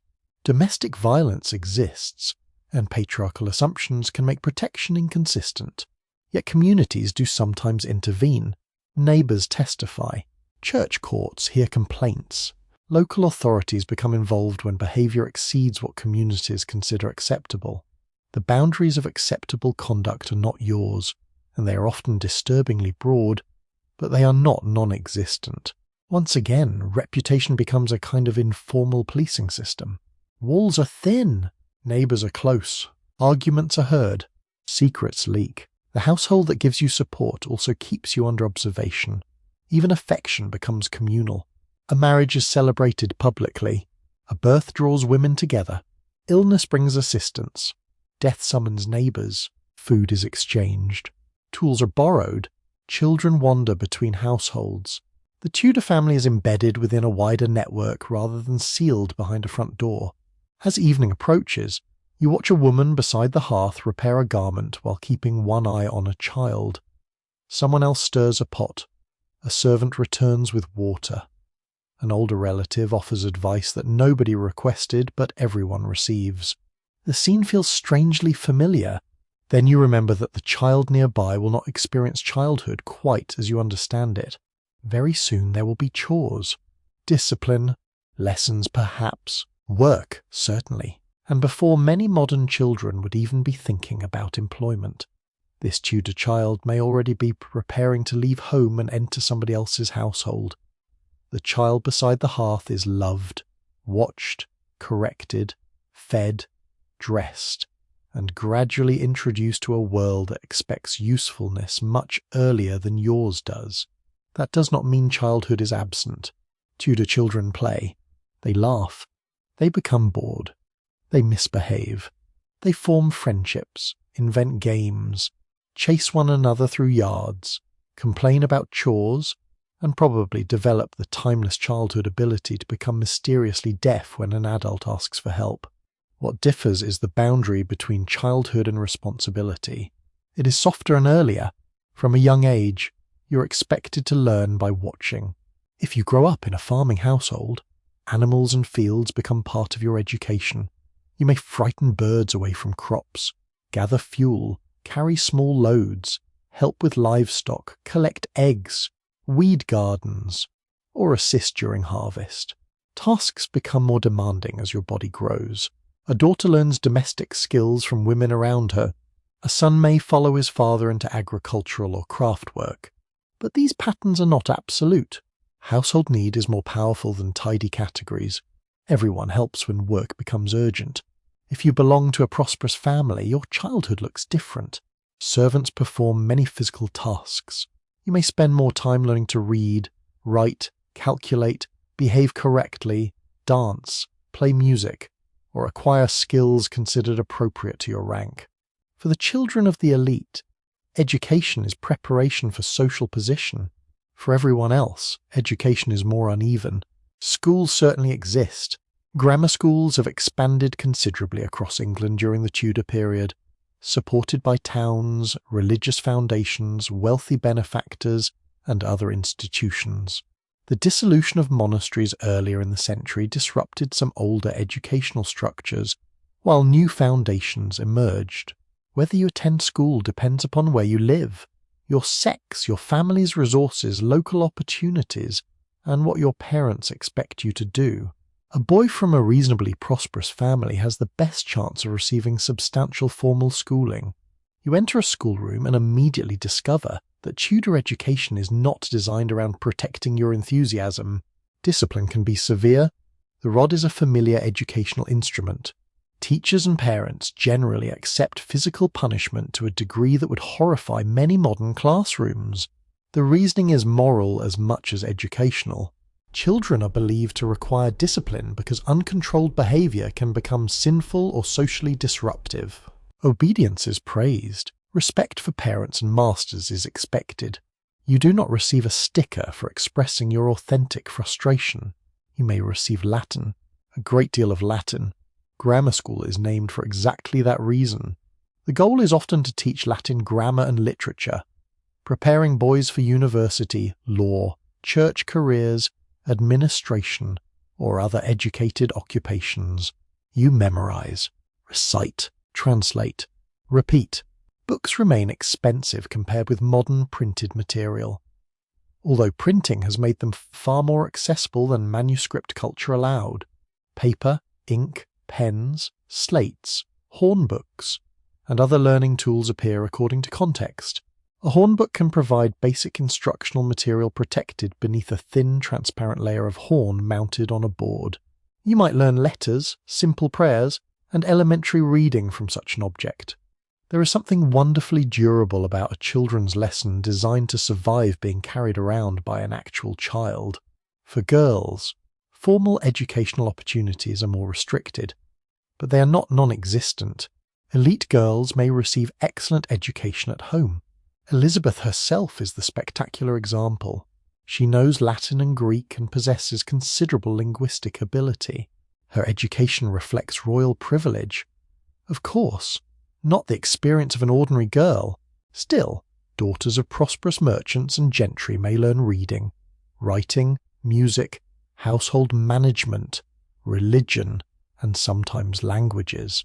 Among poorer families, girls can acquire practical literacy where circumstances encourage it. Exactly how many women can read remains difficult to establish. Signature evidence suggests lower female literacy than male literacy. But as you have already seen, signatures are imperfect measurements. Reading and writing are not always taught together. A person might read without being comfortable writing. The Bible and religious instruction encourage literacy in Protestant England, although access and ability remain unequal. At home, much learning happens without books. You learn how bread should feel before baking, how an animal behaves when sick, how much wood the household needs, how cloth is mended, which plants are useful, which neighbour cannot be trusted with borrowed equipment. None of this earns a university degree. All of it can determine whether your household functions. Children absorb oral culture too. Stories, songs, proverbs, riddles, prayers, local memories, warnings, ghost tales, perhaps stories about fairies or supernatural beings that respectable clergy might prefer you not take too seriously. The exact boundaries between folklore, religion, and ordinary belief can be difficult for historians to reconstruct, because educated writers record only fragments of what people say around fires. You, however, hear it directly. An older person tells a story. You listen.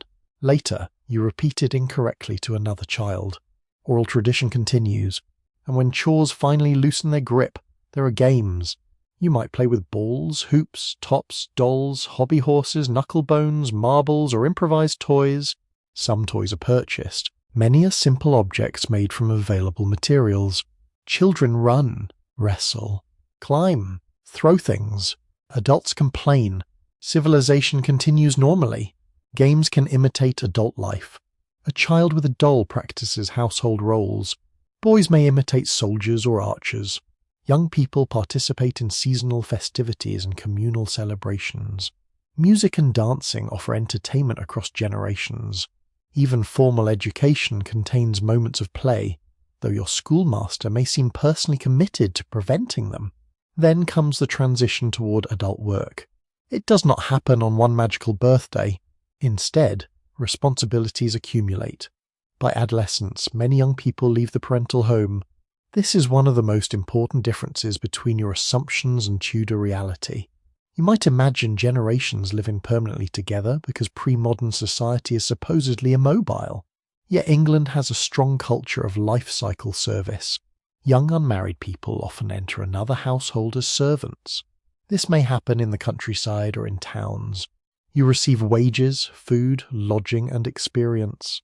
Your parents lose some of your labour but may gain economic flexibility. You begin accumulating resources toward future independence. If you enter apprenticeship, the commitment is more formal. A boy might be bound to a craftsman for several years. 7 years becomes a familiar apprenticeship term in many contexts, though arrangements vary. Your master agrees to teach the trade. You agree to serve. The contract may regulate behaviour. You are not supposed to marry during apprenticeship. You should not gamble away your master's property, vanish into taverns, or generally behave like the central character in a very short cautionary pamphlet. Apprentices nevertheless get into trouble. London contains thousands of young people separated from parental supervision and placed into demanding households. There are disputes, running away, street disturbances, romantic adventures, poor decisions. In other words, adolescents remain adolescents even when dressed in wool. Girls can enter apprenticeships too, though less frequently and often in particular trades. Far more common. They enter domestic service or work connected to textiles, food production, retail, agriculture, and household industries. Service teaches practical skills needed for marriage and independent household management. It also exposes young people to new communities. A servant might meet a future spouse through employment. You begin to see why marriage often waits. First comes work, then savings, then perhaps a household. Life stages are linked to economic capability. For wealthy children, the path can involve completely different forms of separation. A noble child may be placed in another aristocratic household to receive education, cultivate connections, and learn elite manners. Young gentlemen can attend university or Inns of Court. Girls may serve in noble households or even at court, where family connections and reputation matter intensely. The principle remains oddly similar. Growing up means entering wider networks. Your family prepares you to belong somewhere beyond the childhood home. Of course, not every child reaches that stage. Mortality shadows Tudor childhood. Infectious disease, accidents, poor nutrition during hardship, and complications around birth take many young lives. Precise mortality levels differ across place and period, and surviving parish registers from the 1560s do not give historians a perfectly complete national picture, but the danger is undeniable. Families may lose several children. Names can be reused after a child's death. A practice that feels unsettling to you but belongs to different naming traditions and family strategies, yet grief survives in records. Parents make provisions for children in wills. They worry about guardianship. They arrange education. They leave clothing and money. They mourn. The idea that parents avoid loving children because death is common asks human beings to become emotionally efficient in a way they rarely manage. You can know something is fragile and love it anyway, perhaps especially then. For surviving children, adulthood approaches through responsibility rather than ceremony. A boy's voice changes while he's already working. A girl becomes physically mature while learning tasks that may soon belong to her own household. There is no long protected adolescence extending toward the 20s for most people. Yet neither are 12-year-olds simply treated as miniature 40-year-olds. Age distinctions exist. Legal responsibilities change. Apprentices remain subordinate. Servants are supervised. Young people are recognized as inexperienced. The difference lies in what society believes inexperience should look like. You are allowed to be young. You are not allowed to be useless. As afternoon slips toward evening, a child carries something across the yard with both hands. Perhaps a basket, perhaps kindling. A smaller child follows, turning an ordinary stick into whatever object imagination currently requires. From an open doorway comes the sound of someone reciting a lesson. Latin words rise and fall. A teacher corrects them. Somewhere else, a young apprentice is learning precisely how not to ruin an expensive piece of material. The Tudor world is reproducing itself, not only through birth, but through instruction. Every generation teaches the next how to cook, pray, trade, plant, obey, bargain, repair, remember, and belong. But no amount of instruction can guarantee survival. A child can learn every household rule and still wake tomorrow with a fever. An apprentice can master his craft and still injure a hand. A prosperous merchant can eat well and still develop an illness nobody understands. Sooner or later, almost every Tudor household faces the same anxious question. What do you do when somebody becomes sick? And the answer will lead you into a medical world where practical experience, ancient theory, herbs, prayer, astrology, sharp instruments, and some extremely confident examinations of urine all occupy the same uneasy room. The fever begins quietly. Perhaps you notice chill first, then aching limbs, weakness, a dry mouth, or the uncomfortable sense that your body has suddenly decided to become the most important object in the household.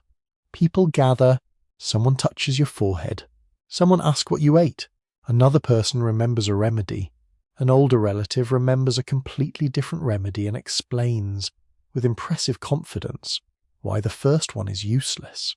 Medical consultation has begun. If you're fortunate and wealthy enough, a physician may eventually become involved, but most everyday illness is treated first inside the household. Knowledge passes between generations. Women often preserve considerable practical experience concerning herbs, food, childbirth, wounds, fevers, digestive complaints, and children's illnesses. Recipes circulate through conversation and handwritten collections. A household might use sage, rosemary, mint, fennel, lavender, rue, chamomile, or many other plants depending upon the complaint and what is available. Some remedies soothe symptoms. Some plants contain substances modern medicine recognizes as pharmacologically active. Others do little, and a few can be harmful. You cannot simply divide Tudor medicine into sensible herbs and ridiculous superstition. The reality is much more interesting. Practical observation sits beside inherited theory. Christian prayer sits beside folk custom. Experience sits beside astrology. And nobody inside the room knows which parts future centuries will keep. If your condition seems serious, different kinds of medical practitioners may appear. The physician stands near the top of the professional hierarchy. University-educated physicians study medical texts rooted heavily in ancient Greek and Roman traditions, especially ideas associated with Hippocrates and Galen transmitted through centuries of scholarship. Central to much learned medicine is humoral theory. Your body is believed to contain 4 principal humors: blood, phlegm, yellow bile, black bile. Health depends upon their proper balance. Each is connected with qualities such as hot, cold, wet, and dry, food, season, age, environment, temperament, and illness can supposedly shift this internal balance. To you, the system is wrong. To an educated Tudor physician, it is a sophisticated framework that has accumulated intellectual authority for more than 1,000 years. That distinction matters. People in the 1560s are not knowingly choosing nonsense instead of modern medicine. Modern medicine does not exist yet. They are using the explanatory system available to them. And within that system, observation can be surprisingly detailed. A physician asks about symptoms. He may consider your diet, your sleep, your bowel movements, the season, your age, perhaps your emotional state. And then he wants to see your urine. Very much. Urine inspection, or uroscopy, has a long medical history. The physician examines colour, clarity, sediment, and other characteristics, often in a specially shaped glass vessel. Charts associate appearances with different conditions. Patients sometimes send urine to physicians without accompanying the patient. Imagine receiving a bottle through a messenger and being expected to determine someone's internal condition from it. Modern remote consultation suddenly feels rather luxurious. Some practitioners become skeptical about excessive reliance on uroscopy, but it remains culturally powerful. Astrology can also influence diagnosis and treatment. The positions of celestial bodies are believed to affect the human body. Certain times may be considered better or worse for particular interventions. An educated physician can therefore consult the heavens while treating your stomach. Tudor medicine does not recognize a firm boundary between astronomy, astrology, natural philosophy, and health in the way you do. If the diagnosis suggests an excess of blood, treatment might involve bloodletting. This can be performed by opening a vein or through other methods. Cupping is used. Purging is common. Vomiting or bowel evacuation may be encouraged to remove supposedly harmful material. The goal is balance. Unfortunately, a weak patient can become weaker. Bloodletting is not always catastrophic, and in certain rare medical circumstances, removing blood has legitimate uses even today. But as a general treatment for illnesses, it can obviously be dangerous. Your Tudor physician does not have access to controlled clinical trials demonstrating this. He has ancient authority, professional training, personal experience, and a medical culture reinforcing the practice. Not everyone can afford him anyway. Physicians are relatively scarce and expensive. For more practical procedures, you may encounter a surgeon. Surgery has lower intellectual status than university medicine because it involves manual work. That distinction would seem rather strange if you were the person requiring the manual work. Surgeons treat wounds, fractures, abscesses, and other conditions requiring physical intervention. Barber surgeons occupy another part of this medical landscape, combining activities associated with grooming and certain procedures. The famous barber pole will eventually become associated with this history of blood and bandages. Surgical treatment takes place without modern anesthesia. Alcohol, herbal preparations, restraint, speed, and experience may help. You would strongly prefer not to require major surgery. Infection is an even greater danger because nobody understands bacteria as the cause of wound infection. People know perfectly well that wounds can become foul and dangerous. They simply do not understand microorganisms. Treatments may involve washing, dressing, ointments, wine, herbs, honey, or various compounds. Some accidentally possess useful antimicrobial qualities. Others very much do not. Then there are teeth. Your Tudor mouth has no modern dentist waiting with local anaesthetic and a cheerful poster about flossing. Toothache can be treated with herbal preparations, charms, cautery, extraction, or whatever relief is locally available. If a tooth must come out, someone with appropriate practical experience removes it. Quickly, you hope. Sugar is making dental problems increasingly visible among people who can afford large quantities of it. The irony is almost elegant. The poor suffer from inadequate diets. The rich purchase new ways to damage themselves. Eyes receive treatment too. So do skin diseases, digestive disorders, respiratory complaints, parasites, injuries, and reproductive problems. Medical recipe books can contain ingredients that seem ordinary beside others that sound extraordinary. Animal products appear frequently. So do substances that make you wonder whether recovery was occasionally motivated by the desire never to receive another treatment. Yet you should be cautious with the most sensational examples. Collections of bizarre remedies often survive precisely because they attract attention. They do not prove that every Tudor person routinely used every strange ingredient. Medical practice varies enormously. One healer may prefer familiar herbs. Another follows learned medicine. A third combines approaches. Patients choose according to money, availability, trust, and desperation. And desperation can be considerable when epidemic disease arrives. Plague remains one of the great fears. England experiences repeated outbreaks during the 16th century. London suffers serious epidemics at various points, including a major outbreak in 1563. If you are in the capital during that year, the ordinary urban world changes dramatically. Death rises. People who can afford to leave may flee. Trade and social life are disrupted. Households fear contact. Authorities attempt various measures to control infection. The exact bacteriological mechanism is unknown. People interpret plague through environmental, medical, and religious explanations. Bad air may be blamed. Corruption in the environment. Divine judgment. Humoral imbalance. Contagion itself is recognized in practical ways even without germ theory. People notice that proximity matters. Objects and houses can be regarded with suspicion. Authorities develop forms of isolation and quarantine. Though practices become more systematic over time, you might burn aromatic substances because pleasant or powerful smells are believed to counter dangerous air. Herbs may be carried. Rooms fumigated. Prayers said. None provides reliable protection against the bacterium responsible for plague. But from inside the Tudor worldview, doing nothing is psychologically impossible. Sweating sickness, which terrified earlier Tudor generations, has largely disappeared after its final major English outbreak in 1551.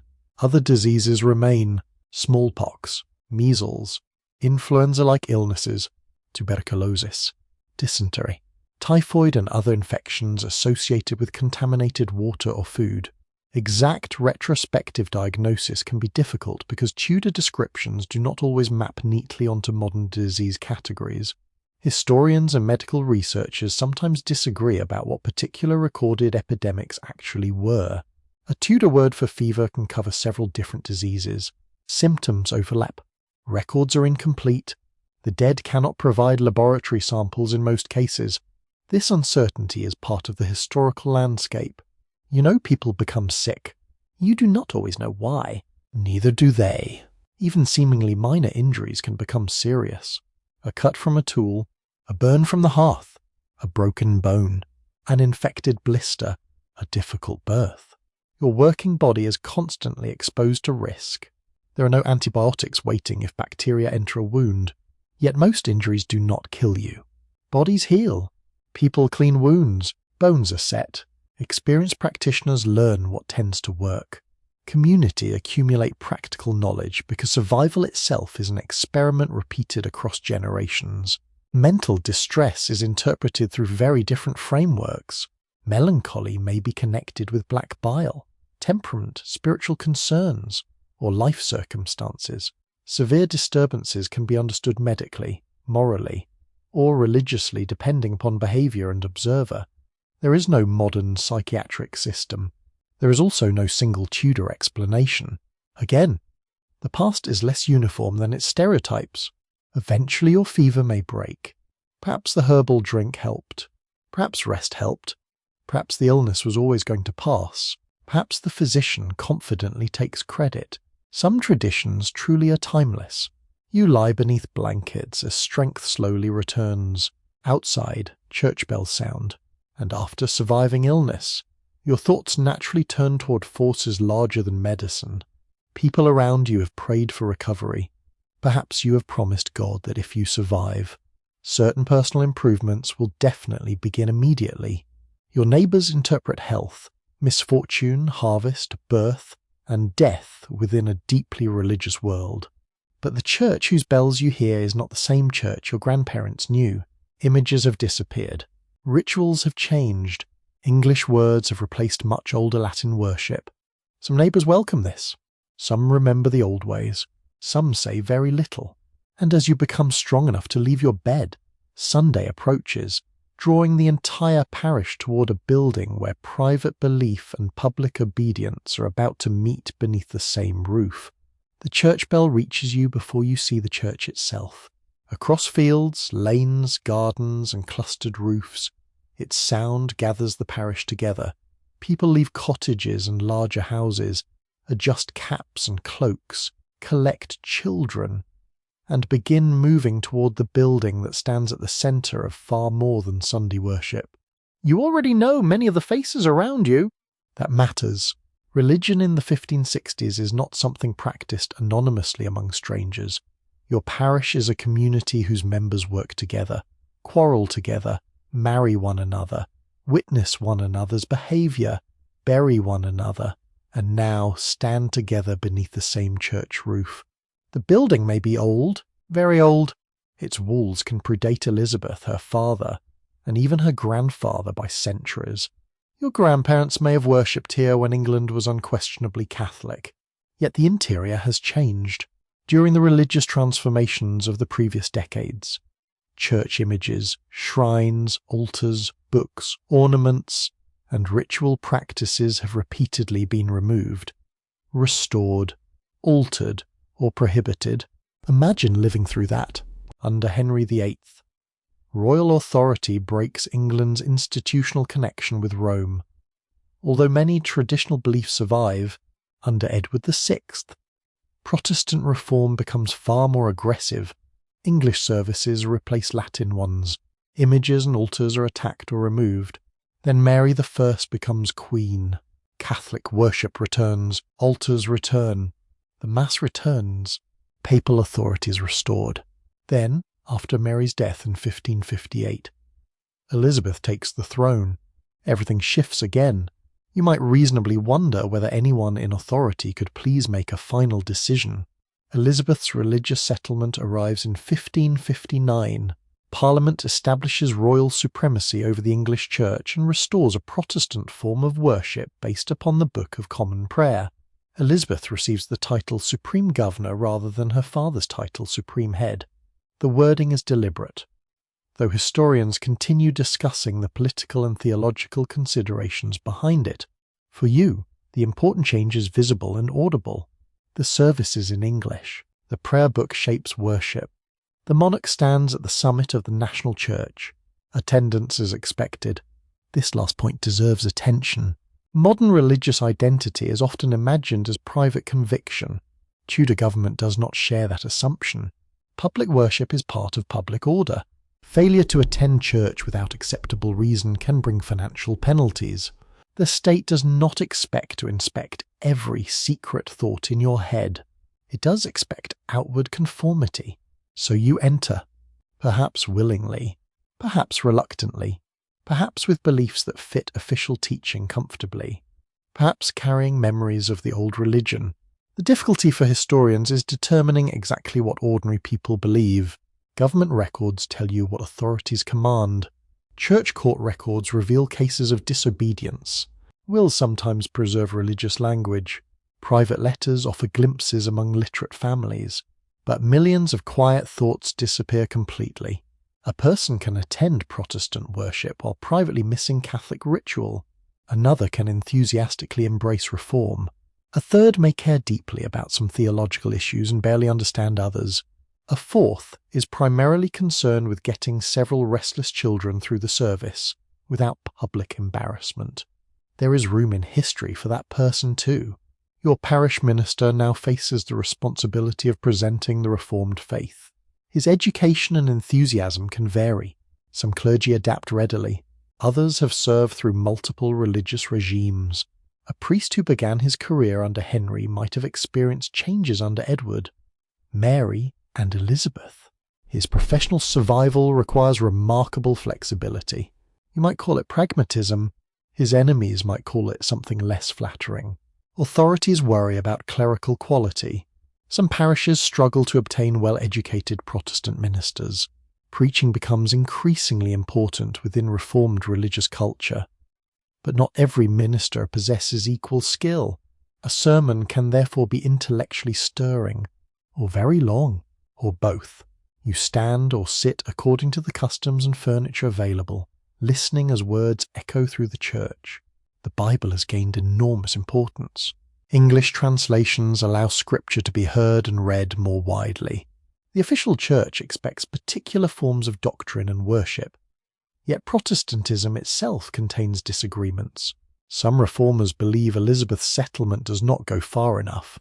They object to surviving ceremonies, clerical vestments, church organization, and practices they consider remnants of Catholicism. During the 1560s, these tensions begin becoming more visible. The term Puritan will increasingly be associated with those seeking further reform, though its meaning is complicated and changes over time. Elizabeth has little enthusiasm for endless religious experimentation. She wants conformity. Uniformity provides political stability. That concern is understandable because religion and international politics cannot easily be separated. Catholic Europe contains powerful states. The papacy rejects England's religious direction. France and Spain matter enormously. Scotland has undergone Protestant Reformation. But Mary, Queen of Scots, remains Catholic and possesses a dynastic claim connected to England. During much of the 1560s, she is still in Scotland, facing increasingly serious political difficulties. For English authorities, religious allegiance can therefore become entangled with questions of succession and national security. For an ordinary Catholic-minded subject, this is dangerous territory. Simply preferring familiar rituals is not the same as plotting against the Queen, but governments are rarely relaxed when religion, foreign powers, and disputed succession occupy the same conversation. The most severe confrontation between Elizabeth's government and Catholic recusancy develops later. During the 1560s, boundaries are still taking shape. There is evidence that Elizabeth initially hopes broad outward conformity might contain substantial private variation.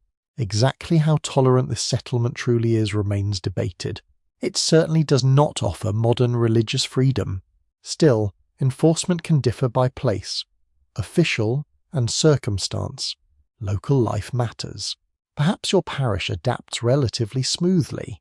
Perhaps disputes continue. An old church object survives because nobody seems especially eager to remove it. Elsewhere, zealous reformers destroy what remains of traditional imagery. The national settlement becomes local reality through thousands of individual decisions. You look around the building. Its physical appearance tells a theological story.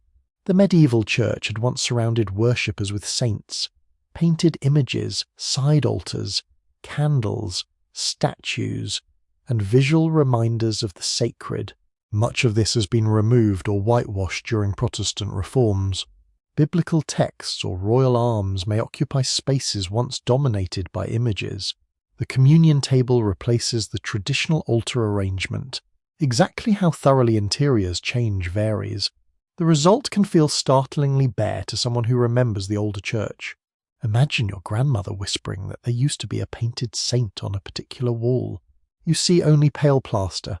Memory itself becomes religious evidence. Yet official Protestantism does not erase older popular beliefs overnight. People continue living in a world filled with supernatural possibility. Providence is taken seriously. Unusual weather can carry meaning. Dreams may trouble you.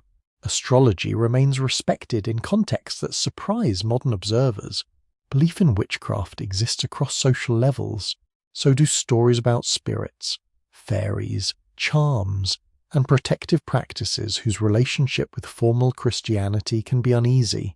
You might consult a cunning person or local healer for help locating stolen property, identifying suspected witchcraft, treating illness, or providing protective charms. Church authorities may condemn such practices. People still use them. Again, belief refuses to organize itself neatly. Witchcraft deserves particular caution because later images of mass Tudor persecution can distort the 1560s. English law against witchcraft changes during Elizabeth's reign. Parliament passes a new Witchcraft Act in 1563, making certain harmful magical practices serious crimes. But England's witch trials do not operate exactly like those in some parts of continental Europe. And the intensity of prosecutions varies dramatically across time and region. Accusations often emerge from neighbourhood tensions. An argument happens. A request for charity is refused. An animal becomes sick. A child falls ill. Someone remembers threatening words.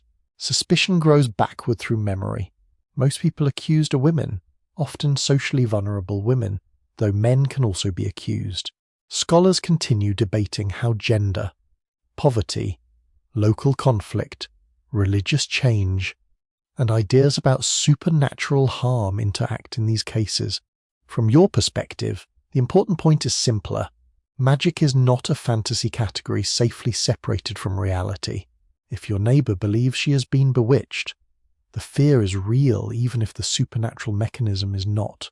At the same time, your world is filled with ordinary religious comfort. People pray at waking and sleeping. Grace accompanies meals.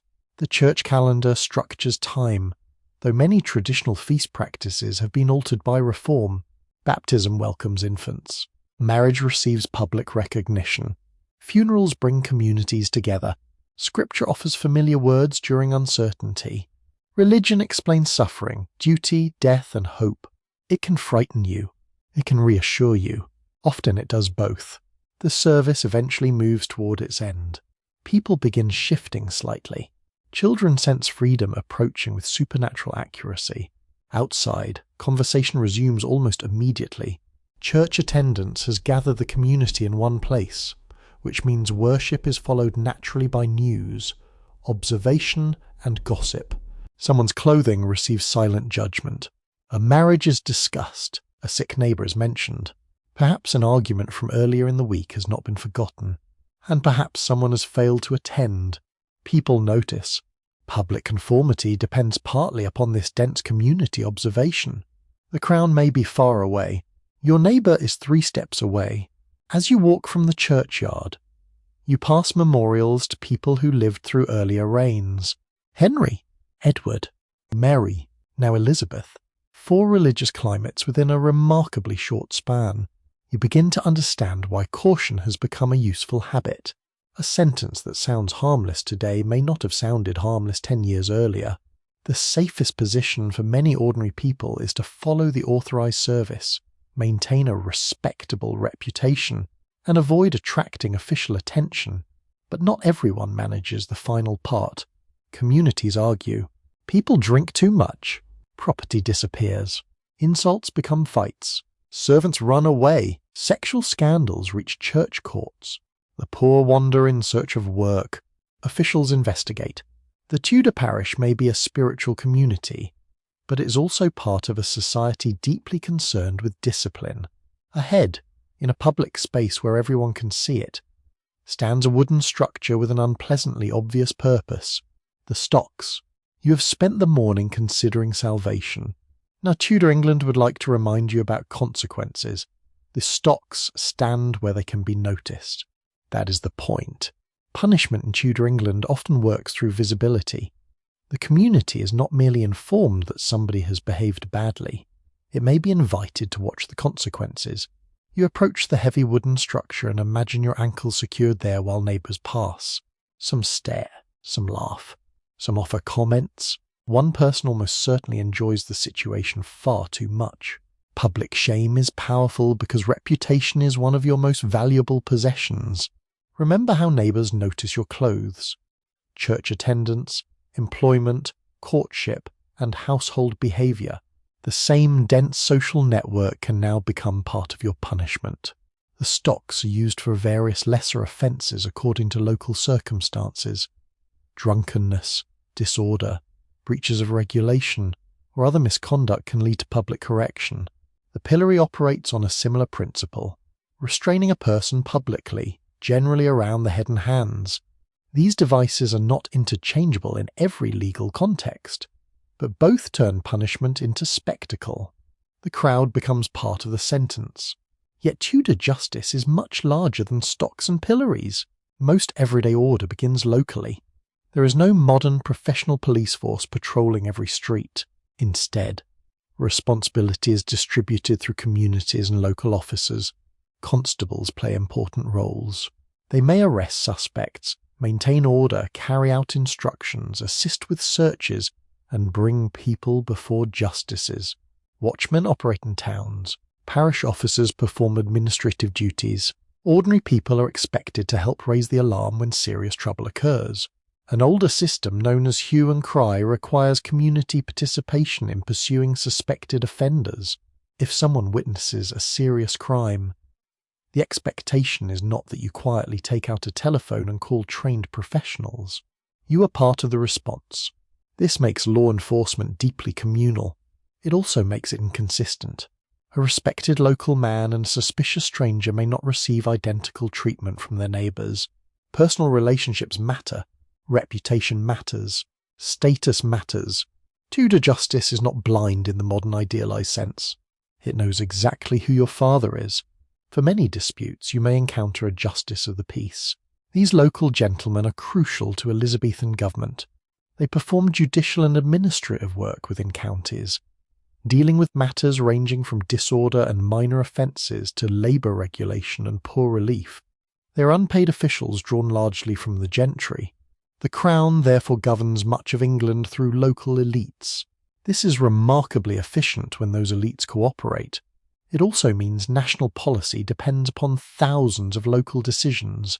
A law issued from Westminster must eventually become something a particular gentleman sitting in a particular room is willing and able to enforce.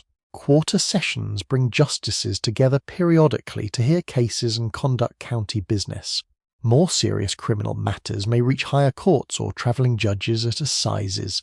If you become involved in a case, the process feels very different from a modern courtroom drama. There is no professional defence lawyer standing beside most felony defendants in the way you expect. Trials can move rapidly. Juries matter. Witness testimony matters. Local knowledge matters. The accused may be expected to answer directly. The system assumes that truth can emerge through a process that, to you, might feel alarmingly brief. Evidence standards are different. Forensic science is essentially absent. No fingerprints. No genetic testing, no security cameras, no carefully preserved digital trail documenting that someone was definitely somewhere at precisely 9:17 in the evening. Instead, there are witnesses, possessions, confessions, reputation, circumstantial evidence, and stories that must sound convincing. The community itself often provides the information authorities need. Someone saw you. Someone heard you. Someone knows you quarrelled with the victim.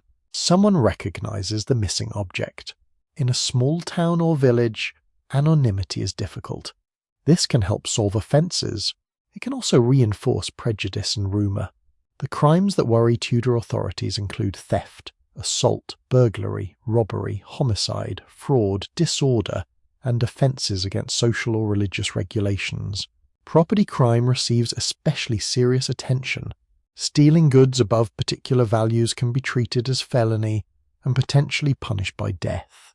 The number of offences carrying capital punishment will grow dramatically in later centuries, but Tudor law is already severe. Execution is a real possibility for serious crimes. Hanging is the ordinary method for many convicted felons. More politically charged crimes such as treason can carry more elaborate and brutal penalties. We will keep our distance from the explicit details. You are trying to sleep, after all, not reconsider every legal system humanity has ever invented. What matters is the message. Crime against the monarch or established political order is understood as an attack upon the body of the realm itself. Treason therefore occupies a special category. Elizabeth's government has reasons to be sensitive. Questions of religion and succession remain unresolved. Foreign powers watch England. Plots, rebellions, and disputed loyalties will become increasingly important as the reign continues. During the 1560s, the government is already alert to threats surrounding royal authority. Yet most people never come anywhere near a treason trial. Your more realistic danger is becoming involved in a local dispute. Perhaps a boundary is contested. An employer refuses wages. An apprentice runs away. Someone damages property. An insult becomes a fight. Animals stray into a field. A debt remains unpaid. Not every conflict belongs in a criminal court. Civil litigation, manor courts, borough courts, church courts, and other jurisdictions overlap in a legal landscape that can become bewilderingly complicated. Which court handles your problem depends upon what happened, where you live, and who is involved. Church courts, for example, deal with matters that seem surprisingly personal to modern eyes.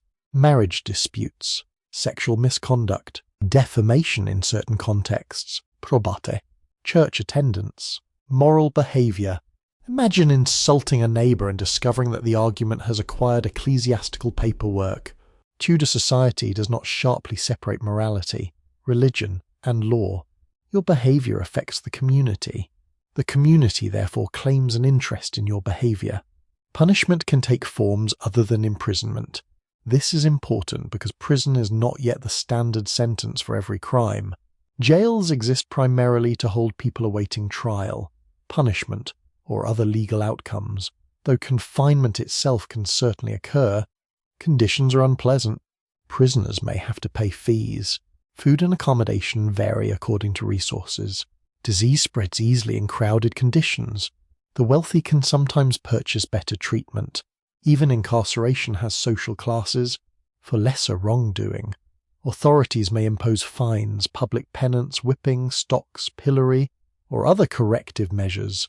Church discipline can require offenders to appear publicly and acknowledge misconduct. Shame is not accidental. It is part of social control. And then there is begging. You remember the poor person at the market and the official anxiety surrounding those who appear to belong nowhere. Economic change and population growth have increased concerns about poverty and mobility. The government repeatedly legislates against vagabondage. In 1563, Parliament passes measures concerning labour and poor relief as part of a broader effort to regulate employment and social order. The Statute of Artificers, passed that year, attempts to organise aspects of wages, service, apprenticeship, and labour. It reflects a deeply Tudor assumption that the economy should not simply be left to individual negotiation. Authorities want order. Workers should work. Servants should serve for appropriate terms. Wages can be regulated locally. Young people should enter suitable occupations. Again, a reality is messier. Labour markets respond to demand. Workers move. Employers compete. Rules are enforced unevenly. But the legislation reveals what the governing classes fear: idleness, mobility, high wages, disobedient servants, unattached young people. Social change. If you are genuinely unable to work, attitudes can be more sympathetic. Parishes and charitable institutions provide assistance in various forms. Collections for the poor become increasingly organised during Elizabeth's reign. Authorities attempt to distinguish the deserving poor from those considered idle or fraudulent. That distinction sounds familiar because later societies will continue arguing about it for centuries. A disabled labourer, elderly widow, orphan, or household struck by illness may receive community support, but assistance depends upon local resources and judgment. There is no universal safety net guaranteeing security. Your strongest protection remains belonging. Family, parish, employer, guild, neighbours. The same community that can place you in the stocks may bring food when you are sick. This contradiction runs through Tudor life. Surveillance and support grow from the same closeness. People know your troubles because they know your business. They help because you are one of them. They judge you for exactly the same reason. And justice itself contains flexibility. Not every person convicted of a serious offence is executed. Pardons exist. Some defendants benefit from legal mechanisms such as benefit of clergy. Historically connected to clerical status but expanded in complicated ways beyond actual clergy. Pregnant women sentenced to death may plead pregnancy, known as pleading the belly, potentially delaying execution and sometimes creating opportunities for eventual mercy. Juries can also influence outcomes through how they value stolen goods or interpret evidence. The law may look rigid on parchment. Human beings administer it. That creates both mercy and inequality. Status can help. Connections can help. Money can help. Reputation can help. Being an outsider generally does not. You look again at the stocks. Nobody occupies them at the moment. They simply wait beneath the open sky. A permanent wooden reminder to behave. Around them, however, ordinary life continues with almost comic indifference. A seller packs away goods. Two children chase one another. A servant carries a basket. Someone emerges from an alehouse laughing louder than is probably wise after a discussion of public punishment. Because Tudor England is not permanently grim, people do not spend every evening nervously contemplating the gallows. They finish work. They drink. They sing. They gamble. They tell stories. They flirt. They dance. They watch performances. They celebrate feast days and weddings. They play games that authorities periodically complain are distracting them from more useful activities. The government may want disciplined subjects. The subjects occasionally want another cup of ale. As daylight softens, voices drift from an open doorway nearby. Inside, benches crowd around tables. A jug passes from hand to hand. Someone has begun a song. Someone else is telling a story whose accuracy decreases each time the audience laughs. You leave the silent stocks behind. After a day of rules, labour, hierarchy, religion, and public discipline, Tudor England is finally ready to entertain you. And judging by the noise coming from the alehouse, it's been ready for some time. The doorway opens onto warmth, conversation, and the unmistakable smell of ale. You step inside. For a moment your eyes adjust to the dimmer light. A fire burns nearby. Wooden cups and drinking vessels move across tables. Men talk over one another. Perhaps a few women are drinking, serving, working, or conducting business.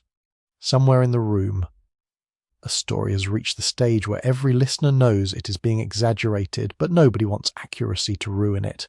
This is one of the great pleasures of Tudor leisure. Conversation. After spending the day working beside other people, you relax by spending the evening beside other people. Solitude is apparently a luxury nobody has thought to invent properly. The alehouse is more than a place to become drunk. People meet here, workers negotiate employment, travellers exchange news, neighbours settle business, deals are discussed, food may be available, games are played, relationships begin, arguments also begin. Sometimes the same relationship manages both. Alehouses occupy an ambiguous place in Tudor society because authorities recognise their usefulness while worrying about disorder. Drunkenness threatens household discipline. Gambling consumes wages. Servants can disappear from their duties. Arguments turn violent. Authorities therefore attempt to regulate drinking establishments. And legislation earlier in the century has strengthened local control over alehouse keepers. Licensing becomes increasingly important. Yet people continue drinking because ale remains both an ordinary dietary product and a source of recreation. Not every drinking establishment is identical. Inns, taverns, and alehouses serve overlapping but distinct functions, though terminology and practice vary. An inn is especially associated with travellers, lodging, food, horses, and substantial hospitality. A tavern traditionally has stronger connections with wine. An alehouse centres more heavily upon ale and local drinking. In practice, categories can blur. What matters to you is whether there is somewhere warm to sit. A cup arrives. If you are accustomed to modern commercial beer, the flavour may surprise you. Brewing recipes vary. Hops have become established in English beer production. Though unhopped ale remains culturally significant and distinctions between beer and ale can carry technical and regional meanings, arguments about terminology continue among historians. You take another sip and decide that Tudor drinkers probably cared more about whether the contents were good.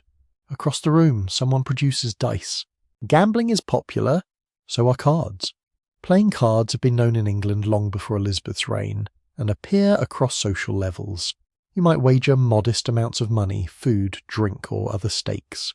Authorities and moralists repeatedly criticise excessive gambling, which is excellent evidence that people repeatedly gamble excessively. Games do not need official approval to remain enjoyable. Board games are played too. Tables, related to backgammon, has a long history. Chess is familiar. Nine Men's Morris and other traditional games appear. Some require purchased equipment. Others can be improvised with simple boards, scratched lines, stones, or counters. Outside, physical recreation offers a different kind of pleasure. Archery remains culturally important.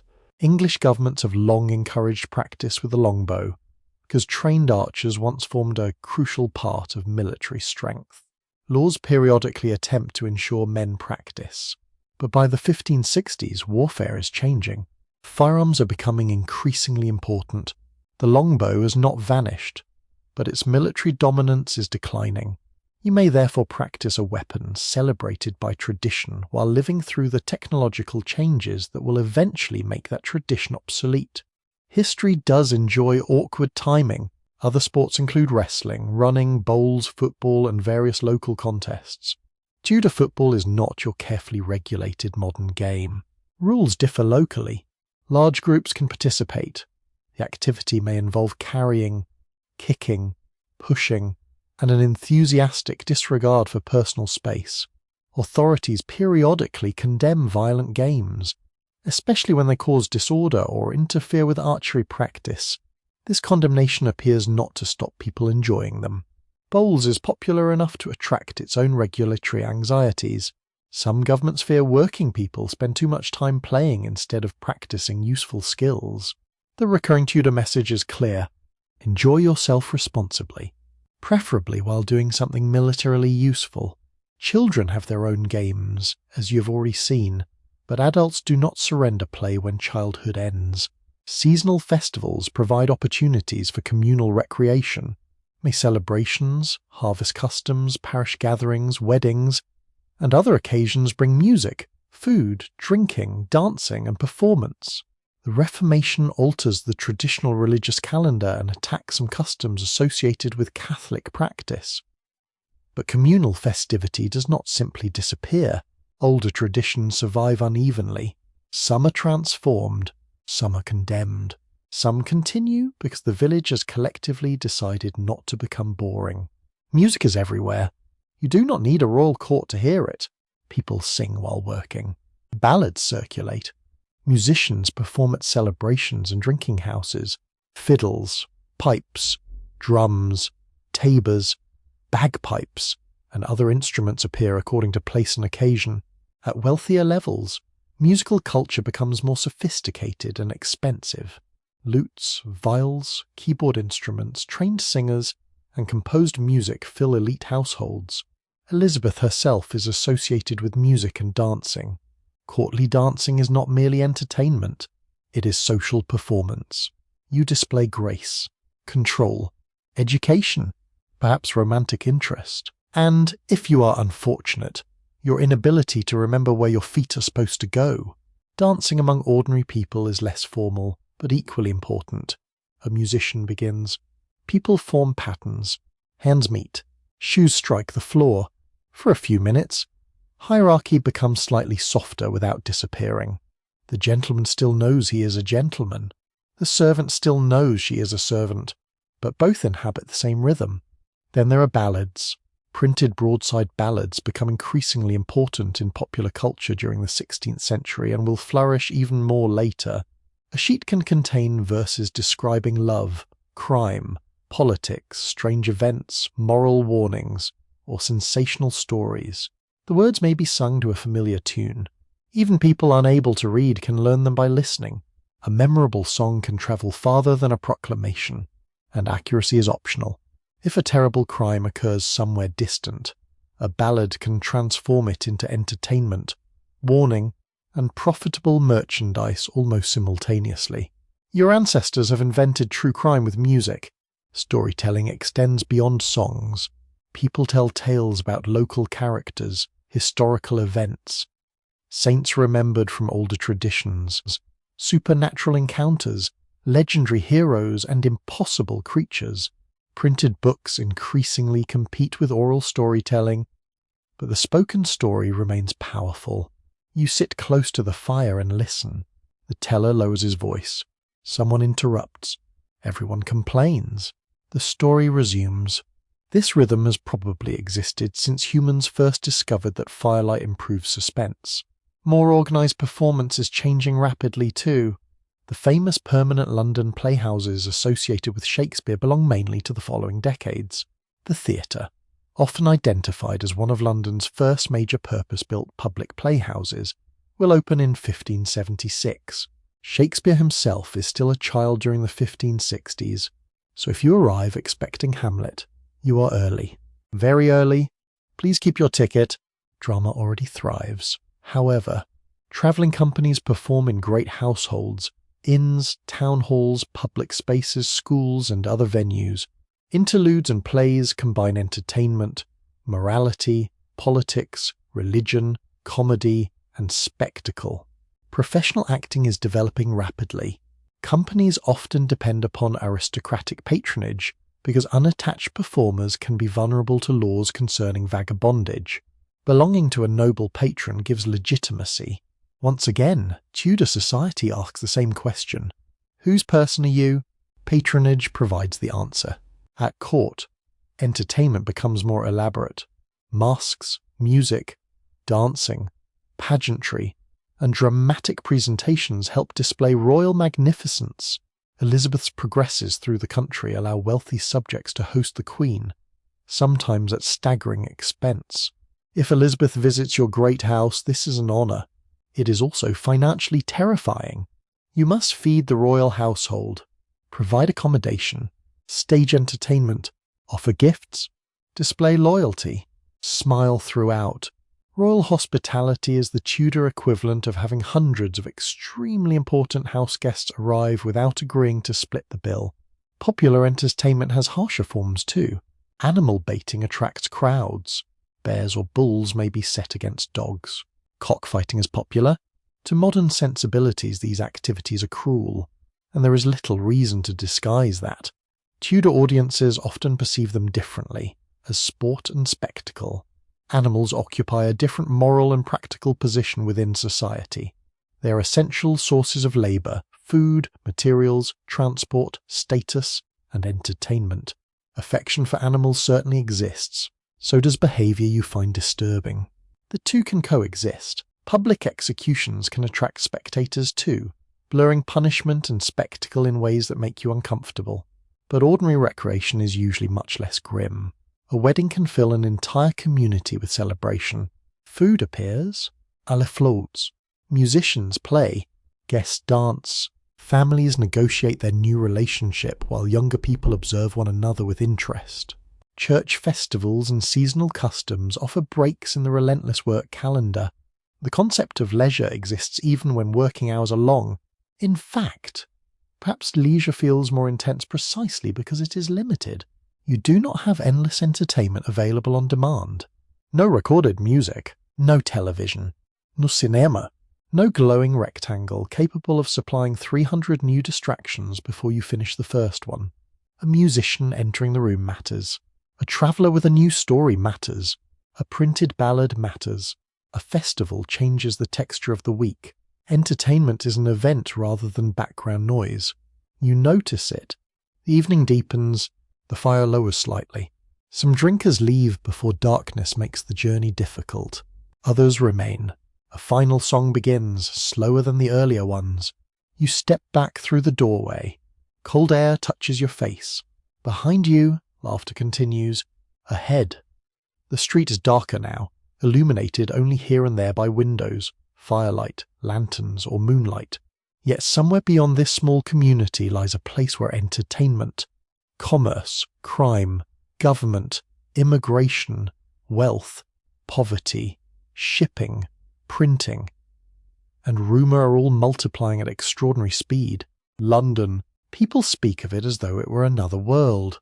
Perhaps it is, and as you follow the road toward the river and imagine the great city beyond the darkness, Tudor England begins drawing you toward its loudest, richest, dirtiest, fastest growing heart.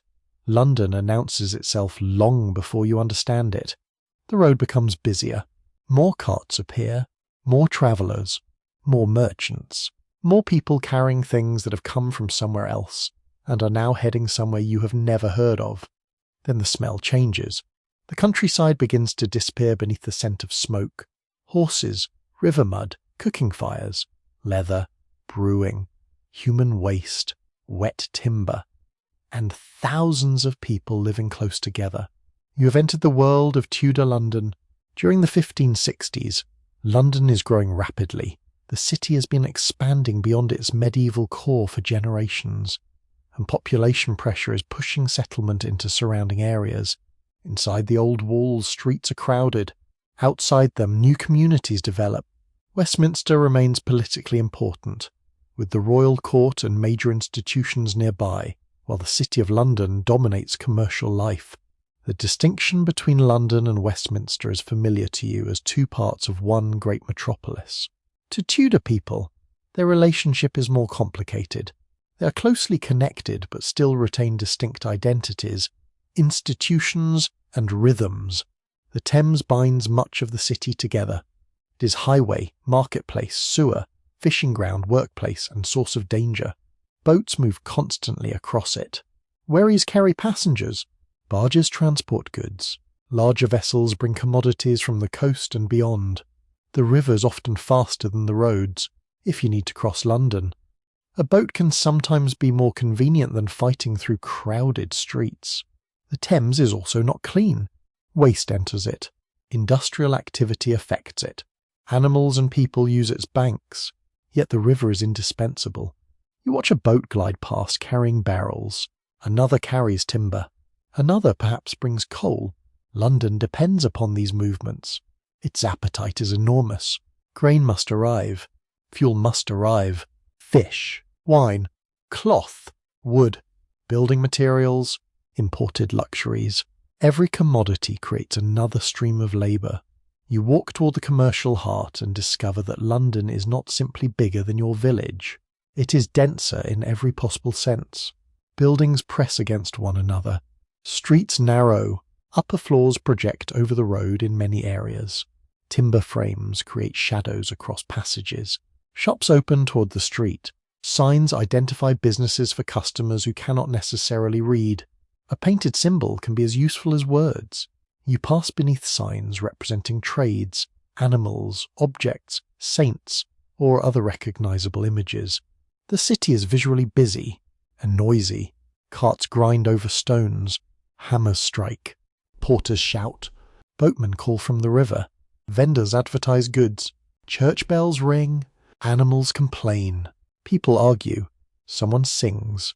Somewhere a child is crying because childhood remains remarkably consistent across centuries. London has several times the population of most English towns, and estimates for the mid-16th century vary. But it is clearly one of the largest urban concentrations in England. That growth creates opportunity. It also creates danger. If you are young, ambitious, and willing to work, London offers possibilities unavailable in a small village. You can become an apprentice, find service, sell goods, enter a craft, work at the docks, serve wealthy households, seek patronage, print books, write documents, trade internationally. The city attracts migrants from across England and beyond. This is one reason Tudor London can feel surprisingly cosmopolitan. Foreign merchants and religious refugees are present. Communities from the Netherlands and other parts of Europe become particularly significant, especially through textile production and trade. The Protestant religious upheavals of continental Europe drive some refugees toward England. Their arrival can produce both economic benefit and social tension. They bring skills. They bring connections. They also compete for work. Local workers may resent them. Authorities attempt to regulate settlement and employment. The city therefore contains people who speak different languages, practice different customs, and carry memories of places you may never visit. You can walk a few streets and hear accents from across England. Then something else catches your attention. A printing shop. Printing has become one of London's most important industries. Printers produce religious texts, legal materials, educational works, official proclamations, pamphlets, ballads, and books.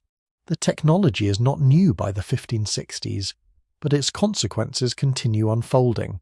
A text that once required a manuscript copy can now be reproduced in multiple copies. That changes how ideas travel.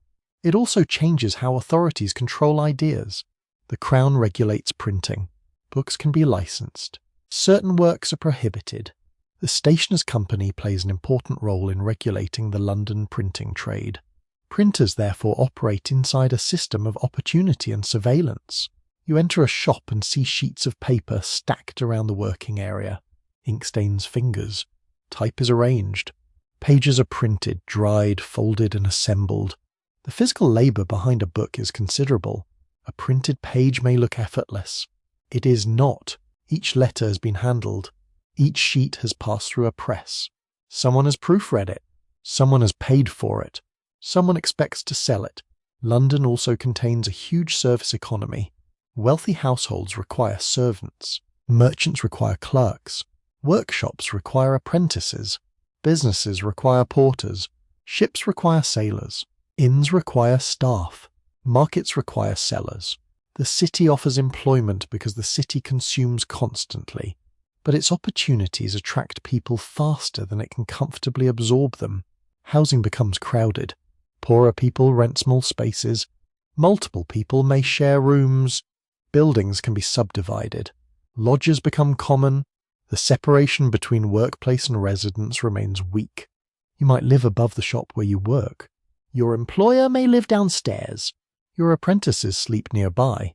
Customers enter all day. The idea of leaving work behind by closing a laptop at 5 in the afternoon would seem wonderfully incomprehensible. For wealthy Londoners, the contrast is dramatic. A merchant can occupy a substantial house. A noble household can maintain multiple rooms, servants, private chambers, and impressive furnishings. Court proximity can produce extraordinary displays of wealth. Clothing becomes especially important in the capital because social comparison is relentless. Everyone sees everyone. A person arriving from the countryside can immediately recognise that Londoners are dressing to compete. Fashion spreads faster here.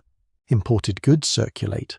Tailors respond quickly to new styles. Second-hand markets provide cheaper access. You can imitate the appearance of wealth without possessing the underlying fortune. Sometimes this works. Sometimes it does not. A merchant might appear magnificent while being deeply indebted. A servant might wear fine clothing belonging to an employer. A gentleman might own impressive garments while quietly worrying about estate finances. Appearances are persuasive. They are not always accurate. Food in London is equally diverse. Markets such as those around Cheapside and other commercial areas bring together goods from across England. Fish arrives through river and coastal networks. Meat is sold through specialised trades. Bread is everywhere. Alehouses multiply. Taverns offer wine to those who can afford it. Imported spices and sugar enter wealthy kitchens. You can taste the expanding world without ever leaving England. This is one of the most important features of 16th century London. Global trade is becoming visible in ordinary life. Ships connect England to continental Europe and increasingly to distant parts of the world. You may never understand the entire chain. A spice on a merchant's table has travelled farther than you can imagine.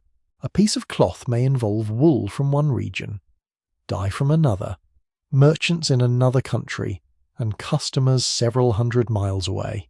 London is a node in this network. The city is also a place of social contrast. Walk from a wealthy street toward a poorer district and the difference can be immediate. Large houses give way to cramped dwellings. Fine clothing gives way to patched garments. Private servants give way to people seeking casual employment. Charitable institutions coexist with desperate poverty. Hospitals exist, though their purpose and organisation differ from modern hospitals.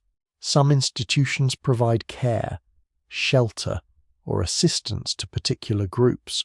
The poor depend heavily on parish support, charity, family, employers, and informal networks. Begging remains visible. So does crime. A crowded city creates opportunities for theft. Pickpockets can exploit congestion. Fraudsters find customers. Prostitutes work in certain districts despite regulation and moral condemnation. Authorities repeatedly attempt to control disorder. London's courts process a vast variety of disputes. The city has its own government, with the Lord Mayor and civic institutions exercising substantial authority. Guilds and livery companies shape commercial life. Apprenticeship rules regulate trades. Citizenship and freedom of the city can determine who may trade legally within particular contexts. Your status matters. A stranger can find doors closed. A citizen may have privileges. A guild member possesses connections. A poor migrant has fewer protections. Yet the city also offers anonymity that villages lack. You can disappear into the crowd. That is both liberating and dangerous. Someone who knows nothing about your family cannot automatically judge your history, but nobody's obliged to rescue you either. London rewards initiative. It also punishes mistakes. The city's physical environment adds another layer of danger. Fire is a constant concern. Buildings contain timber. Cooking happens over open flame. Candles burn. Workshops produce sparks. A single fire can spread rapidly through crowded streets.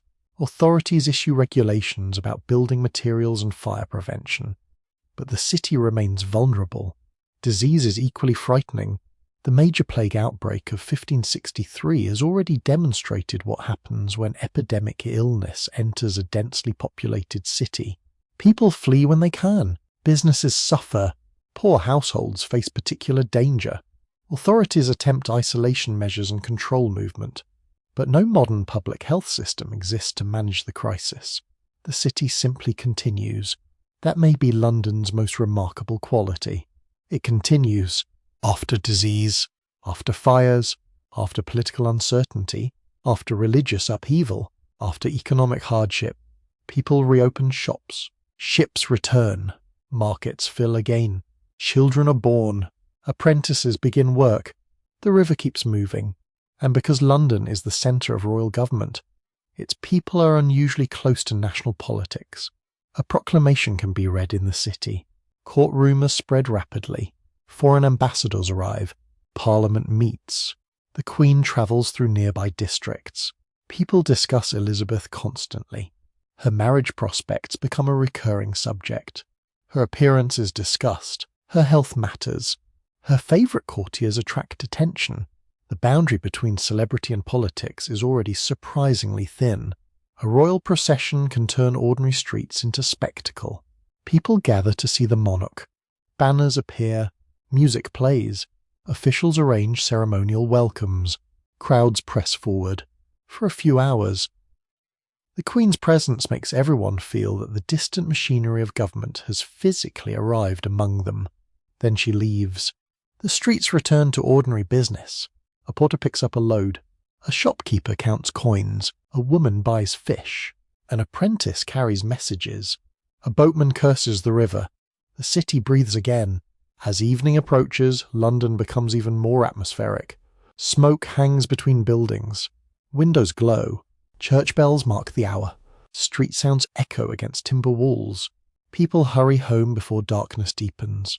Others head toward taverns, workshops, theatres of a sort, private gatherings, or households where they are expected. You look back toward the river. The Thames reflects broken points of light. Beyond it are ships. Beyond the ships lies the sea. And beyond the sea lies a world that Tudor England is only beginning to understand. Some people dream of trade. Some dream of conquest. Some dream of religious missions. Some dream of wealth. Others simply dream of surviving the winter. Yet even the most ordinary Londoner is increasingly connected to events far beyond the city. News from France, goods from the Netherlands, wine from southern Europe, stories of distant voyages, rumours of Spanish power, reports from Ireland, and fears about enemies who might never be seen in person. The wider world is approaching. You can feel it in the crowded streets. But darkness is approaching too. And with darkness come older fears, quieter fears, the sort that require no foreign army at the gate. You begin walking home. Behind you, London remains awake. Ahead, beyond the city walls, the night's waiting. The road beyond London is quieter, but quiet does not mean peaceful. You walk beneath a darkening sky while the sounds of the city gradually soften behind you. A cart passes. A horse snorts. Somewhere in the distance, a church bell marks the hour. Then you hear a rumour. A ship has arrived from the continent. Someone says there is trouble in France. Another person claims the Spanish are preparing something. Someone else has heard that the Queen may finally marry. And asked naturally, the person telling you this knows someone who knows someone at court. You have already learned that Tudor news travels quickly. But the strange thing is how much fear can travel with it. The 1560s are not an age of complete isolation. England is increasingly connected to Europe through trade, diplomacy, religion, migration, and war. What happens across the Channel can affect what happens in your village. France is particularly important. The French Wars of Religion begin in the early 1560s, producing violent conflict between Catholics and Protestants. England watches carefully because French instability affects the balance of power, the security of neighbouring Scotland, and the position of Protestant communities across Europe. Religion is therefore never simply about Sunday worship. It is also geopolitics. If you are Protestant, events in France may concern you because fellow Protestants are under pressure. If you are Catholic, events may carry a different emotional meaning. If you're simply trying to grow enough wheat to get through winter, you may wish Europe would stop arguing for 5 minutes. Unfortunately, Europe does not consult you. Scotland is equally important. Mary, Queen of Scots, has a claim to the English throne through her Tudor ancestry. She is Catholic and married to the French king's heir until the death of her husband in 1560. When she returns to Scotland, her political position becomes increasingly complicated. The Scottish Reformation has established Protestant dominance, while Mary remains Catholic. To English officials, this is uncomfortable. A Catholic queen with a dynastic claim to England is living just north of the border. The situation will become much more dangerous later. During the 1560s, however, you mainly experience it through rumours, proclamations, diplomatic news, and conversations among people who probably know less than they think. Ireland is another source of concern.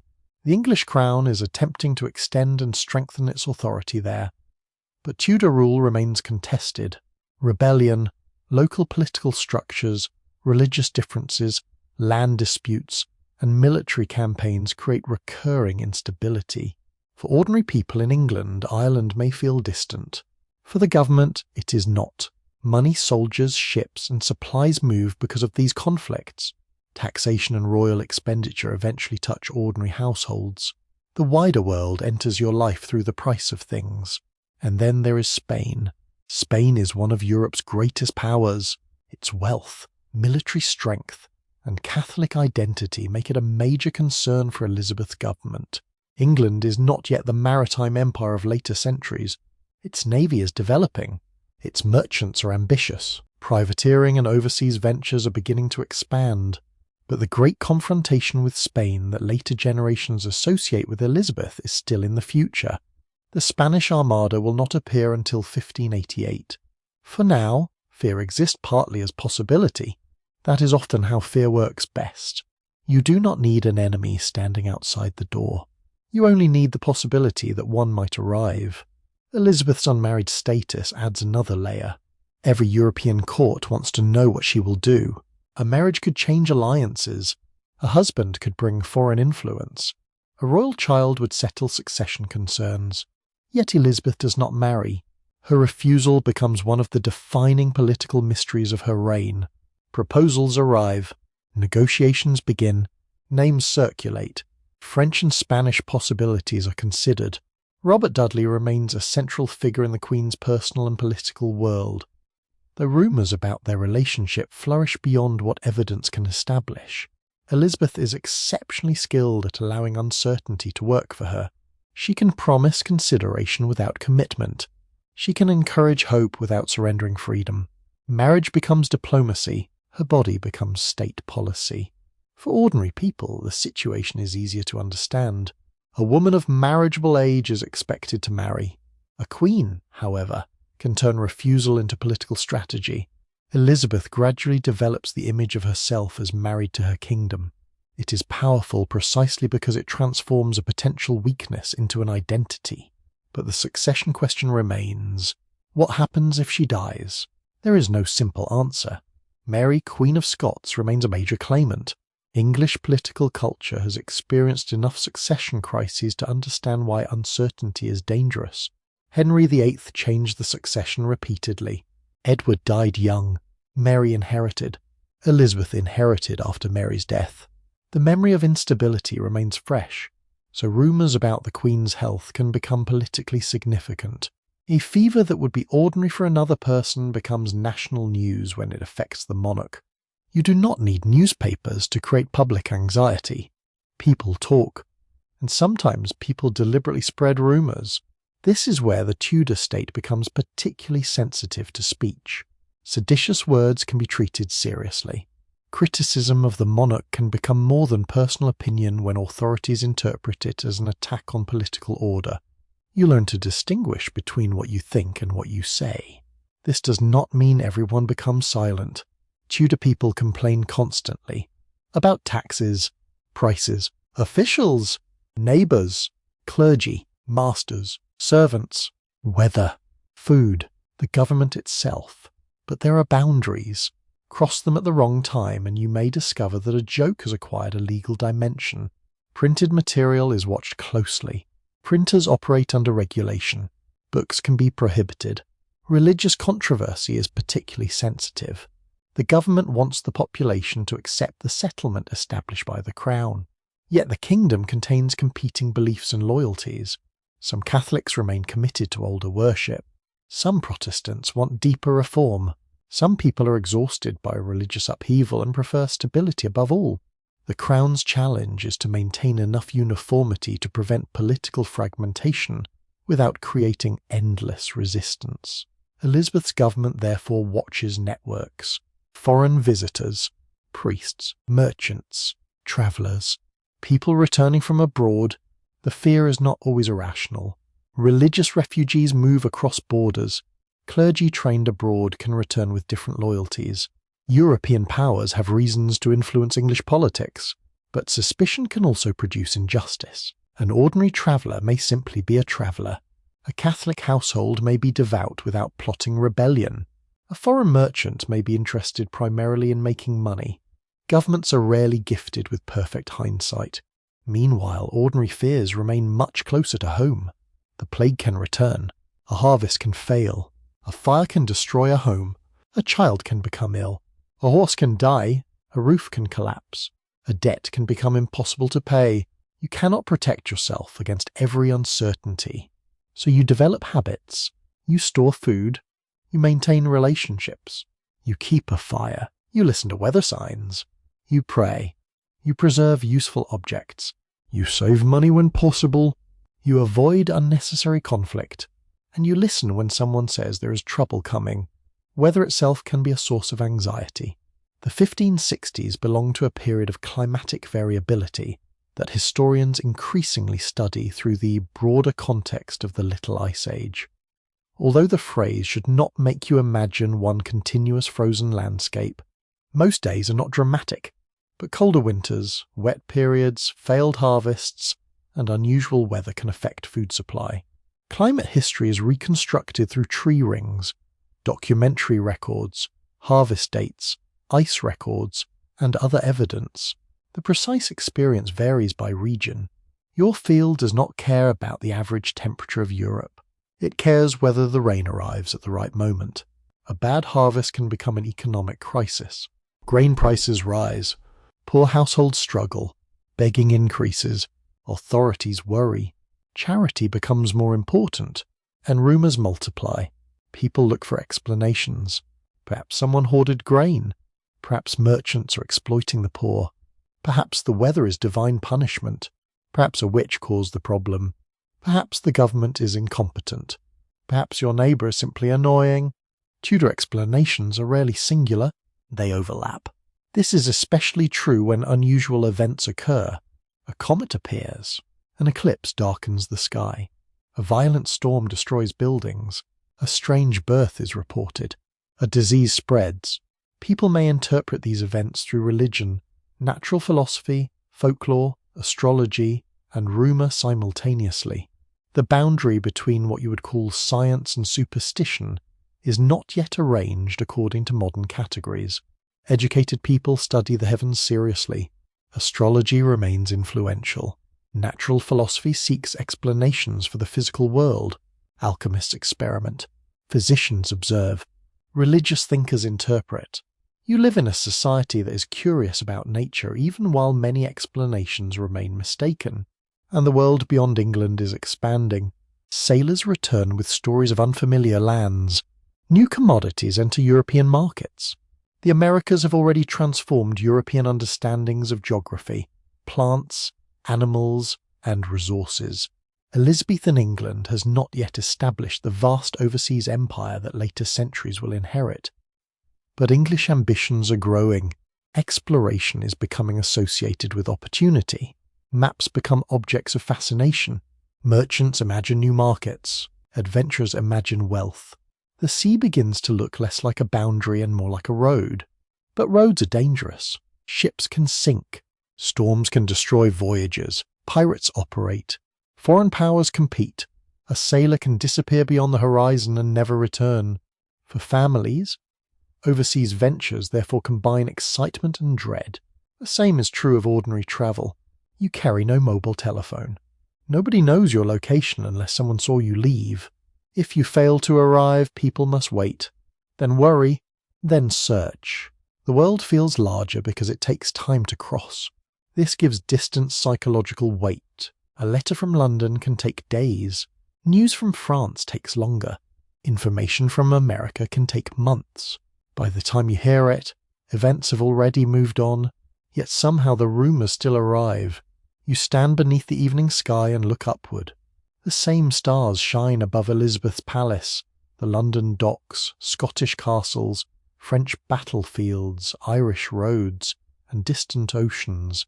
For a Tudor person, the heavens are both beautiful and unsettling. They are a calendar, a source of navigation, a subject of astrology, a reminder of divine order, perhaps also a reminder that human certainty is fragile. The Queen cannot control the weather. Merchants cannot control the sea. Farmers cannot control the harvest. Physicians cannot control disease. You cannot control tomorrow. So you do what Tudor people have always done. You finish today's work. You lock the door. You prepare food. You check the fire. You say your prayers. And gradually, the great dangers of Europe become distant again. The Queen is still on her throne.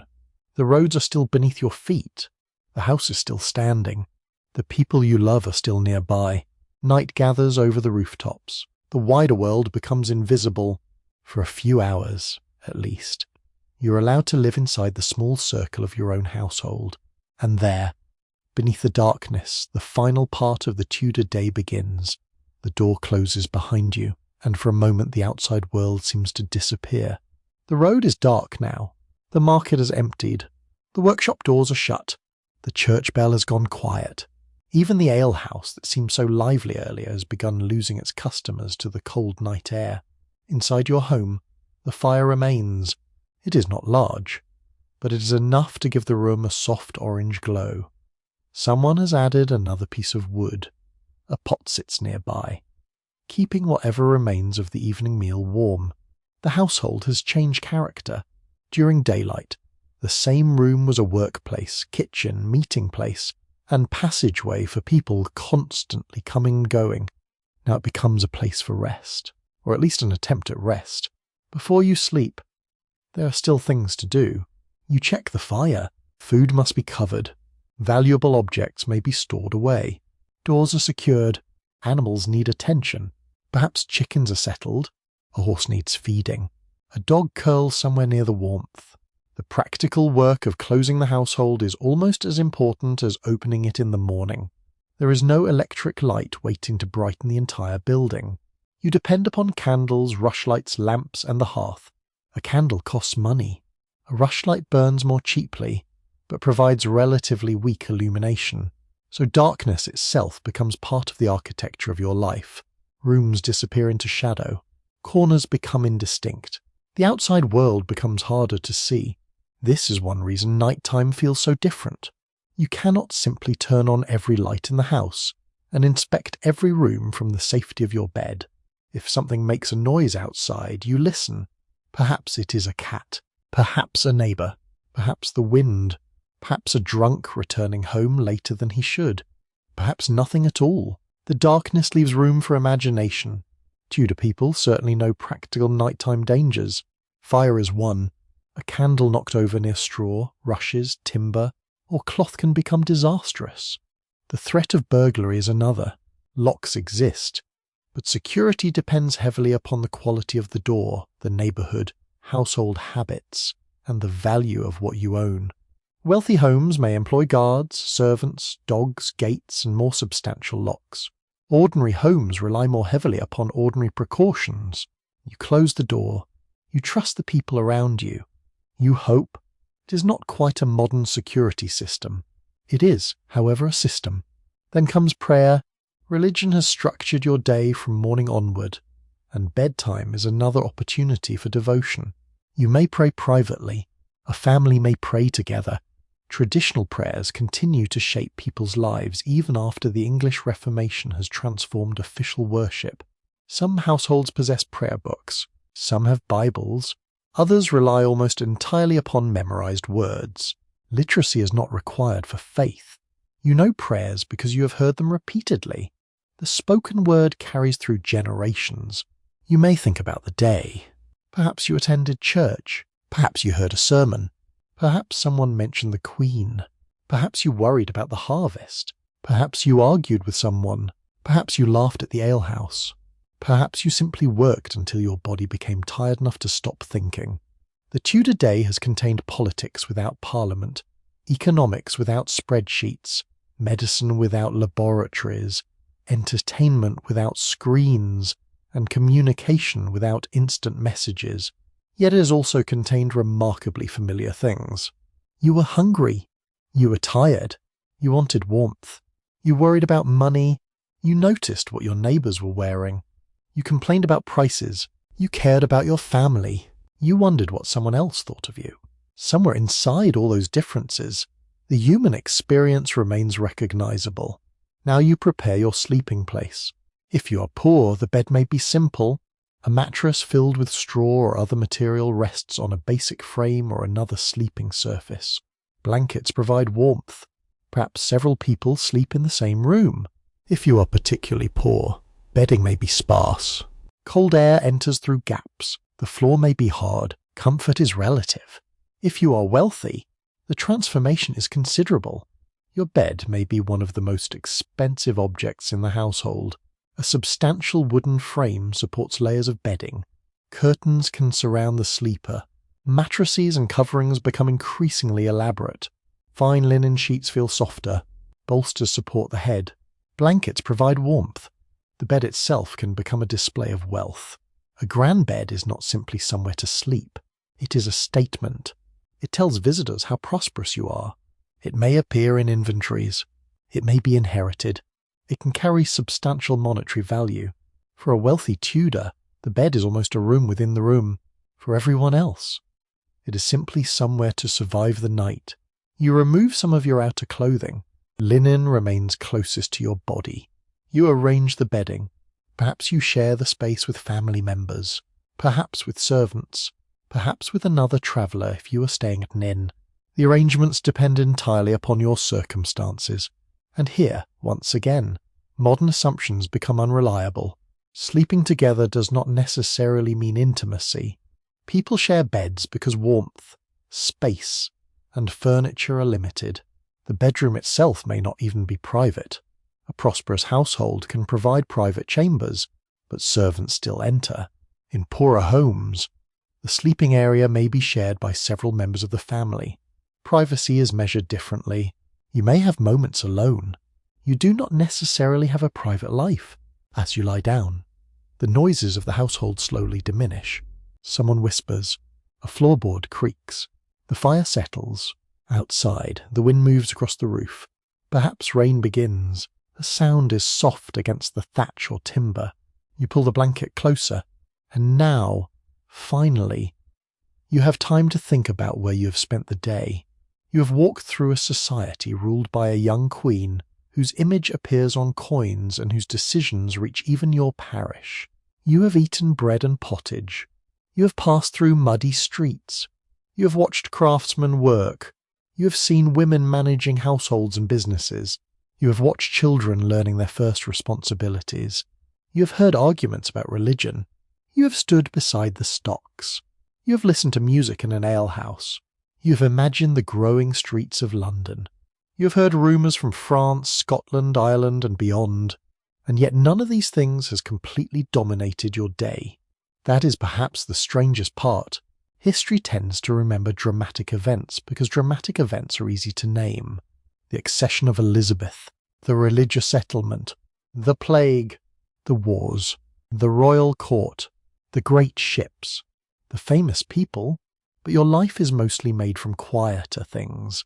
Bread, shoes, firewood, laundry, work, conversation, weather, church bells, children, neighbours, sleep.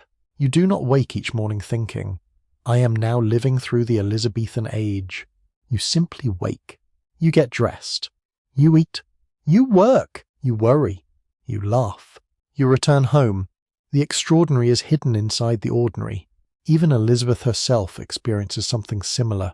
For all the ceremonies surrounding her, she must still eat, sleep, dress, travel, receive medical care, listen to people, and endure the endless demands of being watched. The difference is that thousands of eyes follow her. Your world is smaller, but it is not insignificant. A Tudor village depends upon countless people whose names disappear from surviving records.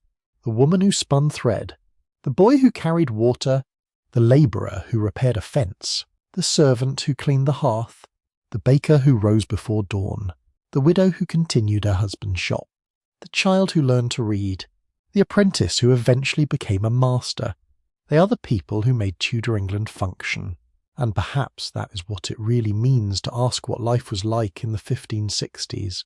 Not simply what happened at court, not merely what Elizabeth wore, not only what Parliament decided, but what it felt like to wake beneath a roof that leaked a little, to hear the fire crackle, to wonder whether the harvest would be good, to dress in clothing that had probably taken many hours to produce, and to step into a world where everyone knew your face. It was a world of restrictions, certainly. Your choices were narrower. Your medical options were frighteningly limited. Travel was slow. Work was demanding. Disease was dangerous. Religious conformity mattered. Social rank followed you everywhere. But the past was not made entirely of misery. There was warmth. There was friendship. There was music. There was fresh bread. There were jokes. There were weddings. There were children running through streets. There were beautiful summer mornings and quiet winter evenings. There were moments when the fire was warm, the food was enough, and the people you loved were close. Those moments mattered then. They matter now. The room has become very quiet. The fire has fallen lower. Your breathing slows. Outside, Tudor England continues without you. Somewhere a watchman walks through the darkness. Somewhere a late traveller approaches an inn. Somewhere a servant is finishing a final task. Somewhere in London, candles still burn behind expensive windows. And somewhere far away, Elizabeth's household remains awake beneath the responsibilities of the crown. But here, beneath your own roof, the world has become small again. The day is finished. You have done enough. The roads can wait until morning. The market can wait. The Queen can wait. Even history can wait. For now, there is only the quiet room, the fading warmth, and the soft darkness gathering around you.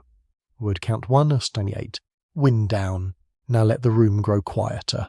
The fire settles into a gentle glow, and the last sounds beyond the walls seem to drift farther away, until there is only the soft rhythm of breathing and the faint movement of night air across the roof. You do not need to follow the road anymore. You do not need to know what tomorrow will bring. The Tudor fields can rest beneath the darkness. The market can remain empty until morning. The church bells can wait. The Queen can remain safely within her distant palace, while you remain here, warm beneath your blankets, listening to the quiet. Imagine the candle becoming smaller, the fire becoming softer, the darkness becoming deeper. For one peaceful moment, there are no prices to calculate, no work to finish, no rumours to follow, and no distant worries demanding your attention. Only rest, only quiet, only the gentle passing of another night. So breathe slowly, let your shoulders soften, let the old streets fade, and as the Tudor world disappears into darkness, allow yourself to drift peacefully beyond it.